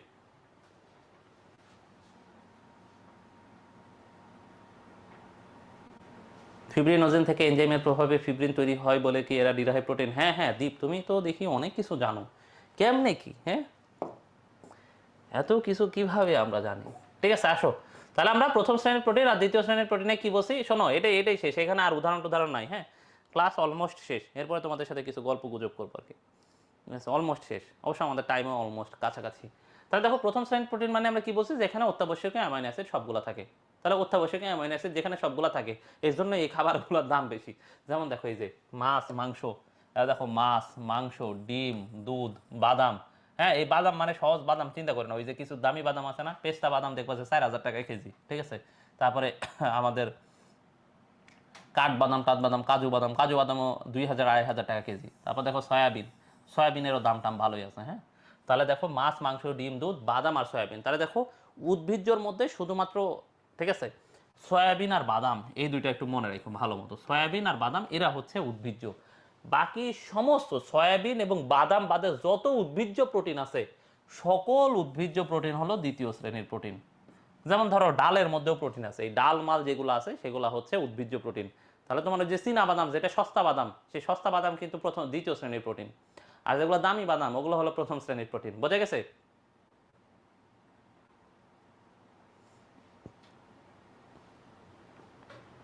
ঠিক আছে, হ্যাঁ লাবিবা তুমি বলতে পারো আর কি, হ্যাঁ বলা যায়, কিন্তু এখানে আমাদের বইয়ে উদাহরণ দেয় নাই স্যার, ওটাও ফাংশনাল। ঠিক আছে, কিন্তু সরাসরি ফিব্রিন তো দেয় নাই, যে ফাইব্রাইন বা ফিব্রিনোজেন বলছে আর কি। হ্যাঁ, ও তো ফিব্রিনোজেন অবস্থায় থাকে, এটা একটা ক্যাচার। ওকে, তাহলে আসলে এখন মাছ, মাংস, ডিম, দুধ, বাদাম, সয়াবিন এগুলো হচ্ছে প্রথম শ্রেণীর প্রোটিন। আর যেগুলো ওই যে দাম কম, সস্তা, সেগুলো ওই যে সব উদ্ভিদ উৎস থেকে যেগুলো প্রোটিন পাই, সেগুলো হচ্ছে দ্বিতীয় শ্রেণীর প্রোটিন। তাহলে দ্বিতীয় শ্রেণীর প্রোটিনে সকল উদ্ভিদ ব্যতিক্রম দুইটা, একটা হলো বাদাম আর সয়াবিন, তারা হলো প্রথম শ্রেণীর প্রোটিন। তাহলে বলো তোমাদের কি প্রথম শ্রেণীর এবং দ্বিতীয় শ্রেণীর কঠিন লাগছে? বলো, দেখছো কত সহজ জিনিসপত্র আজকে আমরা পড়তেছি, কি এই যে আমরা বাচ্চাকালের পড়াশোনা পড়তেছি। এরপরে দেখো এই যে সরল প্রোটিন, যুগ্ম প্রোটিন, উদ্ভূত প্রোটিন, ওইটাই আরেকবার এখানে অ্যাট এ গ্ল্যান্স দিচ্ছে আর কি। হ্যাঁ, এখান থেকে একবার দেখে নিতে পারো, দেখে ভালো লাগবে। এরপর আসে প্রোটিনের কাজ। এই প্রোটিনের কাজ এখানে রিডিং লেখা থাকলেও এগুলো তোমাদের ঘ নাম্বারের প্রশ্ন, যে কোশ্চেন আসছে। হ্যাঁ, বিভিন্ন বছর ঘ নাম্বারের কোশ্চেন আসছে, ঠিক আছে। সরিষা, সরিষা মোর লিপিড দেন প্রোটিন, ঠিক আছে। মাথায় ভূমিকম্প হবে মনে হচ্ছে। হ্যাঁ, বাকিগুলো তো, হ্যাঁ এই তো বাকিগুলো জটিল, ঠিক আছে। তাহলে দেখো প্রোটিনের কাজ শোনো, আল্লাহর ওয়াস্তে আমরা যেগুলো পড়ছি না, অ্যামাইনো অ্যাসিডের কাজ মাছ যেগুলো পড়ছি, এগুলাই শোনো, আমাদের দেহে যা তৈরি হয় সবগুলাই প্রোটিন। তাহলে আসো একবার করে যদি আমি দেখি, জীবদেহের গাঠনিক উপাদান হিসেবে, হ্যাঁ আমাদের তো মাংসই তৈরি হয় প্রোটিন থেকে। তারপর দেখো কোষে প্রোটিন সঞ্চিত খাদ্য হিসেবে কাজ করে এবং প্রয়োজনে শক্তি উৎপাদন করে। হ্যাঁ, যখন আমাদের খাবার দাবার, যখন প্রথমে কার্বোহাইড্রেট শেষ হয়ে যায়, তারপরে আমাদের দেহ লিপিডকে ভাঙে, লিপিডও শেষ হয়ে গেলে তারপরে প্রোটিন থেকে শক্তি পাই, ঠিক আছে।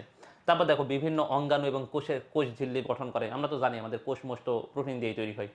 তারপর দেখো এনজাইম হিসেবে এনজাইম তৈরিতে কাজ করে, হ্যাঁ এটাও আমরা জানি। তারপর দেখো অ্যান্টিবডি, আমাদের বডিতে কি রোগ প্রতিরোধ করার জন্য কি তৈরি হয়, অ্যান্টিবডি। কি তৈরি হয় ভাইয়া, অ্যান্টিবডি। সেই অ্যান্টিবডিও কি ভাইয়া, দেখো এনজাইম, ঠিক আছে।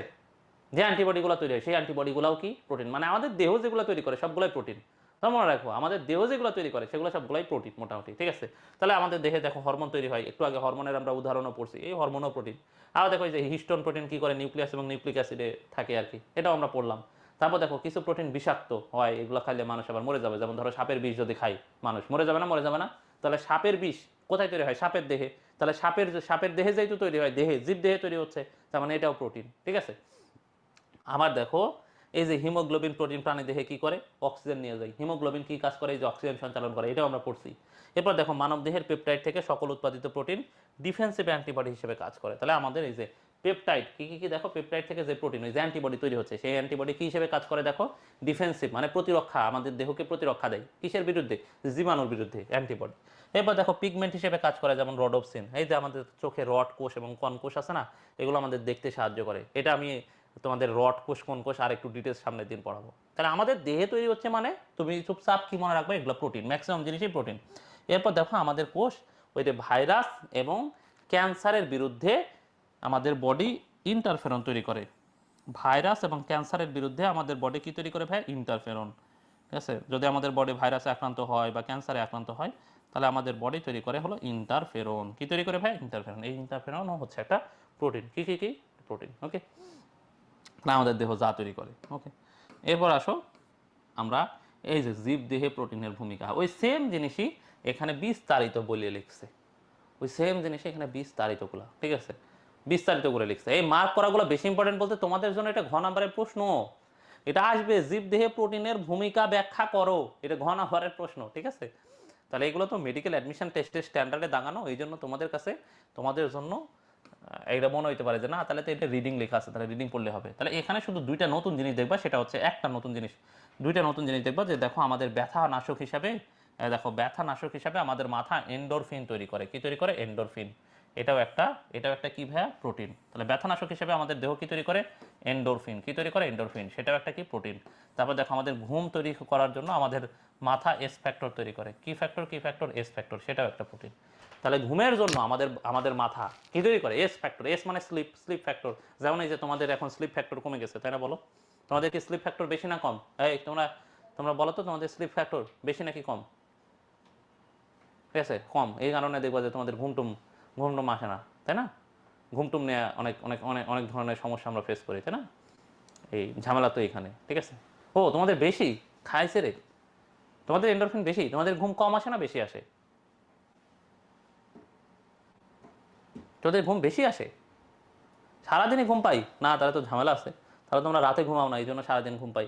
রাতে ঠিকঠাক মতো ঘুমাইলে আর হচ্ছে বিকেলে ঘন্টাখানেক ঘুমাইলে তো এরকম হওয়ার কথা না।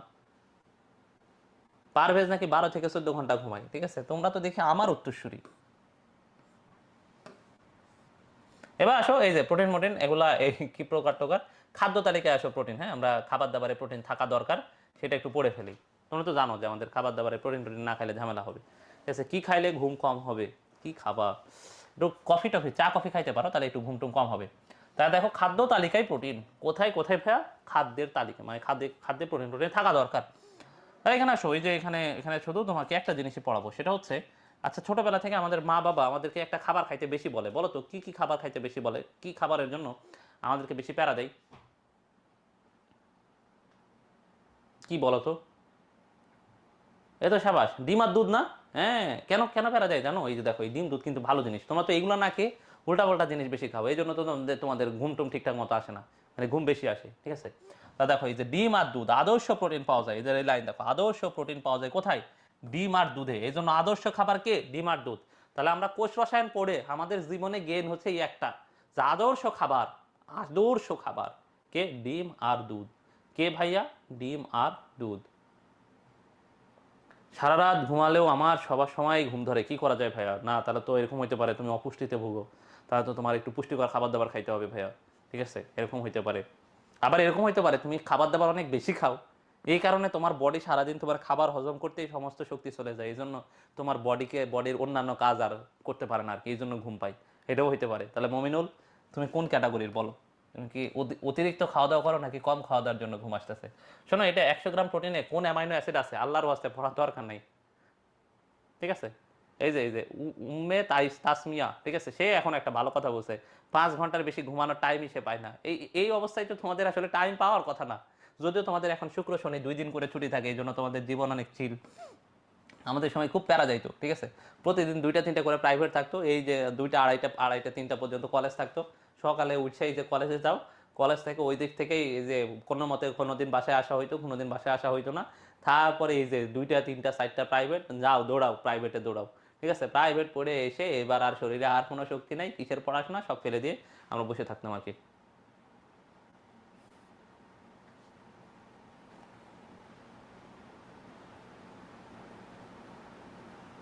ঠিক আছে? হ্যাঁ, বায়োলজি, আচ্ছা আচ্ছা, বুঝতে পারছি। না, আমি খুব একটা বেশি ভালো কলেজে পড়ি নাই, এই জন্য একটা সুবিধা হয়েছে বুঝছো, কলেজে না গেলেও কেউ প্যারা দিত না। এই জন্য সারাদিন ঘুমাইছি, এবং ঘুমের পাশাপাশি ঘুমের মাঝে মাঝে একটু একটু করে পড়াশোনা করতে পারছি আর কি। ওই পড়াশোনা দিয়েই মোটামুটি চান্স হয়ে গেছে। তোমরা তো এই যে বিখ্যাত কলেজের পেছনে ছোট, তোমরা তো বুঝো না, ঠিক আছে? ঠিক আছে, তোমরা এই যে বেশি বেশি, ঠিক আছে, বেশি বেশি এই যে ভালো ভালো কলেজে পড়তে যে এই একটা ঝামেলা লাগে আর কি, ঠিক আছে? তখন এই যে প্র্যাকটিক্যাল নিয়ে প্যারা দেয়, ঠিক আছে, তারপরে এই যে ক্লাস নিয়ে প্যারা দেয়, পার্সেন্টেজ নিয়ে প্যারা দেয়, ঠিক আছে? ও আচ্ছা আচ্ছা, বুঝতে পারছি, ঠিক আছে, মার্জিয়া, বুঝতে পারছি, সরি, হ্যাঁ। তাহলে এই তো মোটামুটি আমাদের আজকের পড়াশোনা। তোমরা কি আরো পড়তে চাও আজকে, নাকি আজকে এখানেই তোমাদের কাছে মনে হচ্ছে শেষ করে দেওয়া উচিত? হ্যাঁ, আজকে আমরা একটু, ঠিক আছে, আমরা আজকে একটু বেশি প্যারাদায়ক জিনিসপত্র পড়ছি, ঠিক আছে? আফ্রিদি আরও পড়াই, কিন্তু আফ্রিদি কিন্তু আগে 2-4টা কোয়েশ্চেন করছে যে এই ক্লাস আর কতক্ষণ হবে, এই চ্যাপ্টারে আর কতক্ষণ ক্লাস, আর কয়টা ক্লাস, কেন শেষ হয় না, ঠিক আছে? মানে আফ্রিদি কিন্তু একদিক থেকে বিরক্ত যে এই ক্লাস কেন আর শেষ হচ্ছে, এই চ্যাপ্টার কেন শেষ হচ্ছে না, কেন প্রতিদিন আসে এই এই ক্লাসে পড়া লাগতেছে, ঠিক আছে? এটা একটা সমস্যা, ঠিক আছে? হ্যাঁ হ্যাঁ, ক্লাস রেকর্ড হচ্ছে ওয়াসিমা, হ্যাঁ ক্লাস রেকর্ড হচ্ছে, ঠিক আছে? তাহলে আজকে আমরা মোটামুটি এই এই জিনিসপত্র পড়ছি। শোনো, এই যে প্রোটিন, এগুলা একটু কঠিন, তোমাদের কাছে কি মনে হয়, ঠিক আছে? এগুলা কি আমরা মোটামুটি যে আমরা তোমাদের সময় থাকতে একবার পড়াতে একদম সব মুখস্থ হয়ে গেছে এরকম হয়েছে বলো তো? আসলে হয় নাই, ঠিক আছে? আমাদেরকেও আমাদেরকেও হচ্ছে এরকম বারবার পড়া লাগছে আর কি, ঠিক আছে? বারবার পড়া লাগছে। এখন বেশি পড়ার ট্রিক্স চাই, ঠিক আছে? দিগন্ত বেশি পড়ার জন্য মাইন্ড সেট আপটা খুব বেশি জরুরি, ফোকাসটা খুব বেশি জরুরি। খুব বেশি এইটা জরুরি যে তুমি পড়াশোনা শেষ করার পরে তুমি এই যে পড়াশোনা করতেছো, এইটার পরে তুমি কি করবা, এই যে ইন্টারমিডিয়েটের লাইফটা অনেকটা এরকম, জানো? ওই যে তোমরা তো সবাই জানো যে মোটামুটি যারা ধর্মে বিশ্বাস করো তারা তো জানো যে এই দুনিয়ায় শেষ না, পরকালে আর একটা দুনিয়া হবে। যেমন যারা মুসলমান তারা সবাই জানে কিয়ামত বলে একটা জিনিস আছে, যারা হিন্দু ধর্মাবলম্বী তারাও জানো যে হ্যাঁ ঠিক আছে, এ, আমাদের এই দুনিয়ায় জনমের পাপ পুণ্যের একটা হিসাব হবে মোটামুটি, সেই হিসাবে আমাদের আবার পরবর্তী আবার প্রজন্ম, আবার জন্ম হবে, এই সেই, তাই না? এগুলো মোটামুটি তো আমরা জানি। তাহলে দেখো, আমরা যদি পরকালীন জীবনে ভালো থাকতে চাই, তাহলে আমার এই দুনিয়ার যে সংক্ষিপ্ত 50 60 70 বছরের জীবন, সেই 50 60 70 বছর আমাদেরকে ভালো করে পড়তে হবে, তাই তো? এইটা। আর শোনো, তুমি যদি দুনিয়ায় বাকি যে কয়দিন বাইচে আসো, এই কয়দিন যদি ভালো মতো সম্মানের সহিত মাথা উঁচু করে, ঠিক আছে, খুব ভালো মতো বাঁচতে চাও, ঠিক আছে, তাহলে তোমার কি করতে হবে? ইন্টারমিডিয়েটের এই 1.5 বছর কুত্তার মতো পড়াশোনা করতে হবে, ঠিক আছে? অমানবিক একটু পড়াশোনা করতে হবে, ঠিক আছে? একটু পরিশ্রম করতে হবে। অমানবিক মানে এরকম না নাওয়া খাওয়া সব কিছু বলেছে, তুমি ডেইলি, এখন যেহেতু তোমার কলেজ চলতেছে, ডেইলি তুমি 4 থেকে 5 ঘন্টা, আচ্ছা 5 ঘন্টা বেশি হয়ে গেছে, 3 থেকে 4 ঘন্টা পড়ার চেষ্টা করো, প্রত্যেক দিন, হ্যাঁ প্রত্যেক দিন, মানে এটা এরকম না যে একদিন তুমি 5 ঘন্টা পড়ে ফেলছো, তারপরে 3 দিন ঘুমাইলা, তারপরে আরেকদিন এসে পড়াই তো হলো না, তাহলে আজকে আমি 8 ঘন্টা পড়ে ফেলি, এরকম না। আমি বলতেছি তুমি প্রতিদিন রেগুলার টাইম মেনটেন করে 3 থেকে 4 ঘন্টা করে পড়ে দেখো, তুমি দেখবা যে ইন্টারমিডিয়েট শেষে বা টেস্ট পরীক্ষার আগে পরে সামনের বছর এই সময় তুমি এত বেশি থাকবা, তোমার ভেতরে এত বেশি কিছু জিনিসপত্র থাকবে যেটা দেখবা তোমার ক্লাসের অলমোস্ট 80% স্টুডেন্টদের কাছে নাই। তারা সবাই এখন খুঁজবে কোথায় রিভিশন ব্যাচ, কোথায় কি, কোথায় পড়লে আমি এই সংক্ষিপ্ত সময়ে আমার সিলেবাস শেষ করতে পারবো, ভাইয়া আমার হাগার হাগার সিলেবাস বাকি, আমি এখন কি করবো, এই হতাশায় দেখবা যে তোমরা ডুববা না। যদি তোমরা অ্যাটলিস্ট ডেইলি যেই ক্লাসের যেই পড়াটা হচ্ছে ক্লাসটা মনোযোগ দিয়ে করে এই ক্লাসের পড়াটা একটু যে আধা ঘন্টা 1 ঘন্টা 2 ঘন্টা যদি চোখ বুলাও, হ্যাঁ সবগুলো পড়া আধা ঘন্টা 2 ঘন্টায় শেষ হবে না, ঠিক আছে, কিন্তু ম্যাক্সিমামগুলোই শেষ হবে আর কি, ঠিক আছে। তখন দেখবা যে জীবন এই একটা বছর পরে জীবন খুব সুন্দর হবে, খুব স্মুথ হবে। আর আল্লাহ বিল্লাহ করে, তবে দিন দিন কিন্তু পরীক্ষাগুলো একটু কঠিন হচ্ছে আর কি, হ্যাঁ আল্লাহ বিল্লাহ করে যখন আরেকটু বড় হয়ে যাবা, আর একটু সামনে আগায় যাবা, যখন একটা ভালো মেডিকেলে চান্স পেয়ে গেছো বা একটা ভালো ভার্সিটিতে চান্স পাইছো, ধরো তুমি বুয়েটে চান্স পেয়ে গেছো, ঢাকা মেডিকেলে চান্স পাইছো বা ঢাকা ইউনিভার্সিটির খুব ভালো একটা সাবজেক্টে চান্স পাইছো, বলো তো শুধু কি তোমার নিজের মান সম্মান ইজ্জত এগুলা বাড়বে, নাকি পুরা ফ্যামিলির সবারই মান সম্মান উঁচুতে উঠবে বলো তো? সবারই, কিন্তু তোমার বাবা মার মাথাও অনেক উঁচুতে উঠবে, সমাজে তাদের অবস্থানও আরো বেশি চেঞ্জ হবে, ঠিক আছে। সো এই কারণে, যদিও এখন এই কথাগুলো তোমাদের কাছে একটু বেশি সিলি মনে হতে পারে যে ভাই কই 2 বছর, আরো 2 বছর পরে, ঠিক আছে, কিন্তু এই যে তোমাদের বড় ভাইয়ারা যারা এইচএসসি 25 ব্যাচ, যারা এখন একদম নাকানি চুবানি খাইতেছে, কয়দিন পর থেকে অ্যাডমিশন শুরু হবে, ওরা এই কথাগুলো আরো বেশি ভালো রিলেট করতে পারবে। ওরা তোমাদের অবস্থায়, ওরা সবাই চায় যে এখন তোমাদের অবস্থায় আসার জন্য, ঠিক আছে। এইচএসসি 25 ব্যাচের প্রতিটা স্টুডেন্ট, আল্লাহর ওয়াস্তে প্রতিটা স্টুডেন্টকে যদি এখন জিজ্ঞেস করো যে ভাইয়া তোমরা তোমরা যদি একটু পাইতা আর কি, একটু সময় সুযোগ পাইতা, যদি তোমাদের কাছে ওই ক্ষমতাটা থাকতো, তাহলে তোমরা কি করতা? সবাই বলতো যে আমি আবার ফার্স্ট ইয়ারে ফিরে যাইতাম এবং ফার্স্ট ইয়ার থেকে সেকেন্ড ইয়ার 2 বছর খুব ভালো মতো পড়তাম, তাহলে আজকে আমি এরকম নাকানি চুবানি খাইতাম না, আজকে আমার অবস্থা এরকম খারাপ থাকতো না। বুঝছো ব্যাপারটা? তো এই সময়টা এত সুন্দর একটা সময় তোমরা পার করতেছো, যেটা এই মুহূর্তে তোমরা বুঝবা না, তোমরা বোঝা শুরু করবা কখন? এই যে সামনে বছর নভেম্বর ডিসেম্বর মাস থেকে, ঠিক আছে। তারপরেও অনেকে বুঝবে না, তারা আবার বোঝা শুরু করবে কখন? এইচএসসি পরীক্ষাটা দেওয়ার সময় এবং এইচএসসি পরীক্ষার পরবর্তীতে অ্যাডমিশন সিজনে, যে ভাই আমি কই এসে পড়লাম, জীবনে তো অনেক পড়াশোনা করছি, 12 বছর ধরে পড়াশোনা করছি, এরকম পরিস্থিতিতে কখনো পড়ি নাই, ঠিক আছে। এটাই হচ্ছে ব্যাপার, ঠিক আছে। তো আমাদের মোটামুটি একটু পড়াশোনা করা দরকার আর কি। তাহলে স্যার আপনি কি অ্যাডমিশনের পড়া এখন থেকে ইন্টার থেকেই শুরু করেছিলেন বলো তো? ইন্টারমিডিয়েটে কি অ্যাডমিশনের সময় কি আমি প্রোটিনে যে এগুলো না পড়ে, প্রোটিনে শোনো তোমরা এতদিন যা পড়ছো সেগুলো কিন্তু পড়া না, আসো নতুন কিছু পড়াশোনা আছে যেগুলো তোমাদের বইয়ে নাই, আসো আমি সেগুলো দেখাই দিই, বলে এগুলো কি নতুন কিছু পড়াবো নাকি এই জিনিসই পড়াবো বলো তো ভাইয়া? আফ্রিদি এই তুমি আর মন খারাপ করিও না, দেখো আমরা কিন্তু এই জিনিসই পড়াবো, তার মানে দেখো তুমি একাডেমিক লাইফে যদি খুব ভালো মতো পড়ো, খুব কনসেপ্টটা ক্লিয়ার করে খুব সুন্দর মতো পড়াগুলাকে মাথায় ঢুকে রাখো, এই জিনিসই তো রিপিট হবে জাস্ট। তখন হচ্ছে তোমার আর সিকিউ টাইপের পড়া লাগতেছে না, কিছু জায়গায় এমসিকিউ টাইপ পড়াশোনা করতে হচ্ছে, কিছু ইনফরমেশন একটু বেশি মুখস্থ করতে হচ্ছে, কিছু পড়া একটু কম মুখস্থ করতে হচ্ছে, এরকমই পড়া, এই পড়াটা একটু মডিফাই হবে, কিন্তু মূল পড়া তো এটা, এই যে একাডেমিকের যে পড়া এই কাঠামোই তো 90% থাকবে, 10% পড়া এদিক ওদিক হবে, বুঝে গেছে? সো একটু ভালো মতো পড়াশোনা করো ভাইয়া, তোমাদের সাথে অনেকগুলো কথা বলে ফেললাম, ঠিক আছে। সামনে আরো আরো কথাবার্তা হবে ইনশাআল্লাহ। ভালো থাকো সবাই, সুস্থ থাকো সবাই, সবার জন্য অনেক অনেক দোয়া, অনেক অনেক শুভকামনা। তার আগে তোমরা তোমরা ছোট মানুষ ভোট টোট দিতে পারো না, একটা ভোট দিয়ে যাও আর কি, হ্যাঁ ঠিক আছে। ভালো থাকো সবাই, আসসালামু আলাইকুম।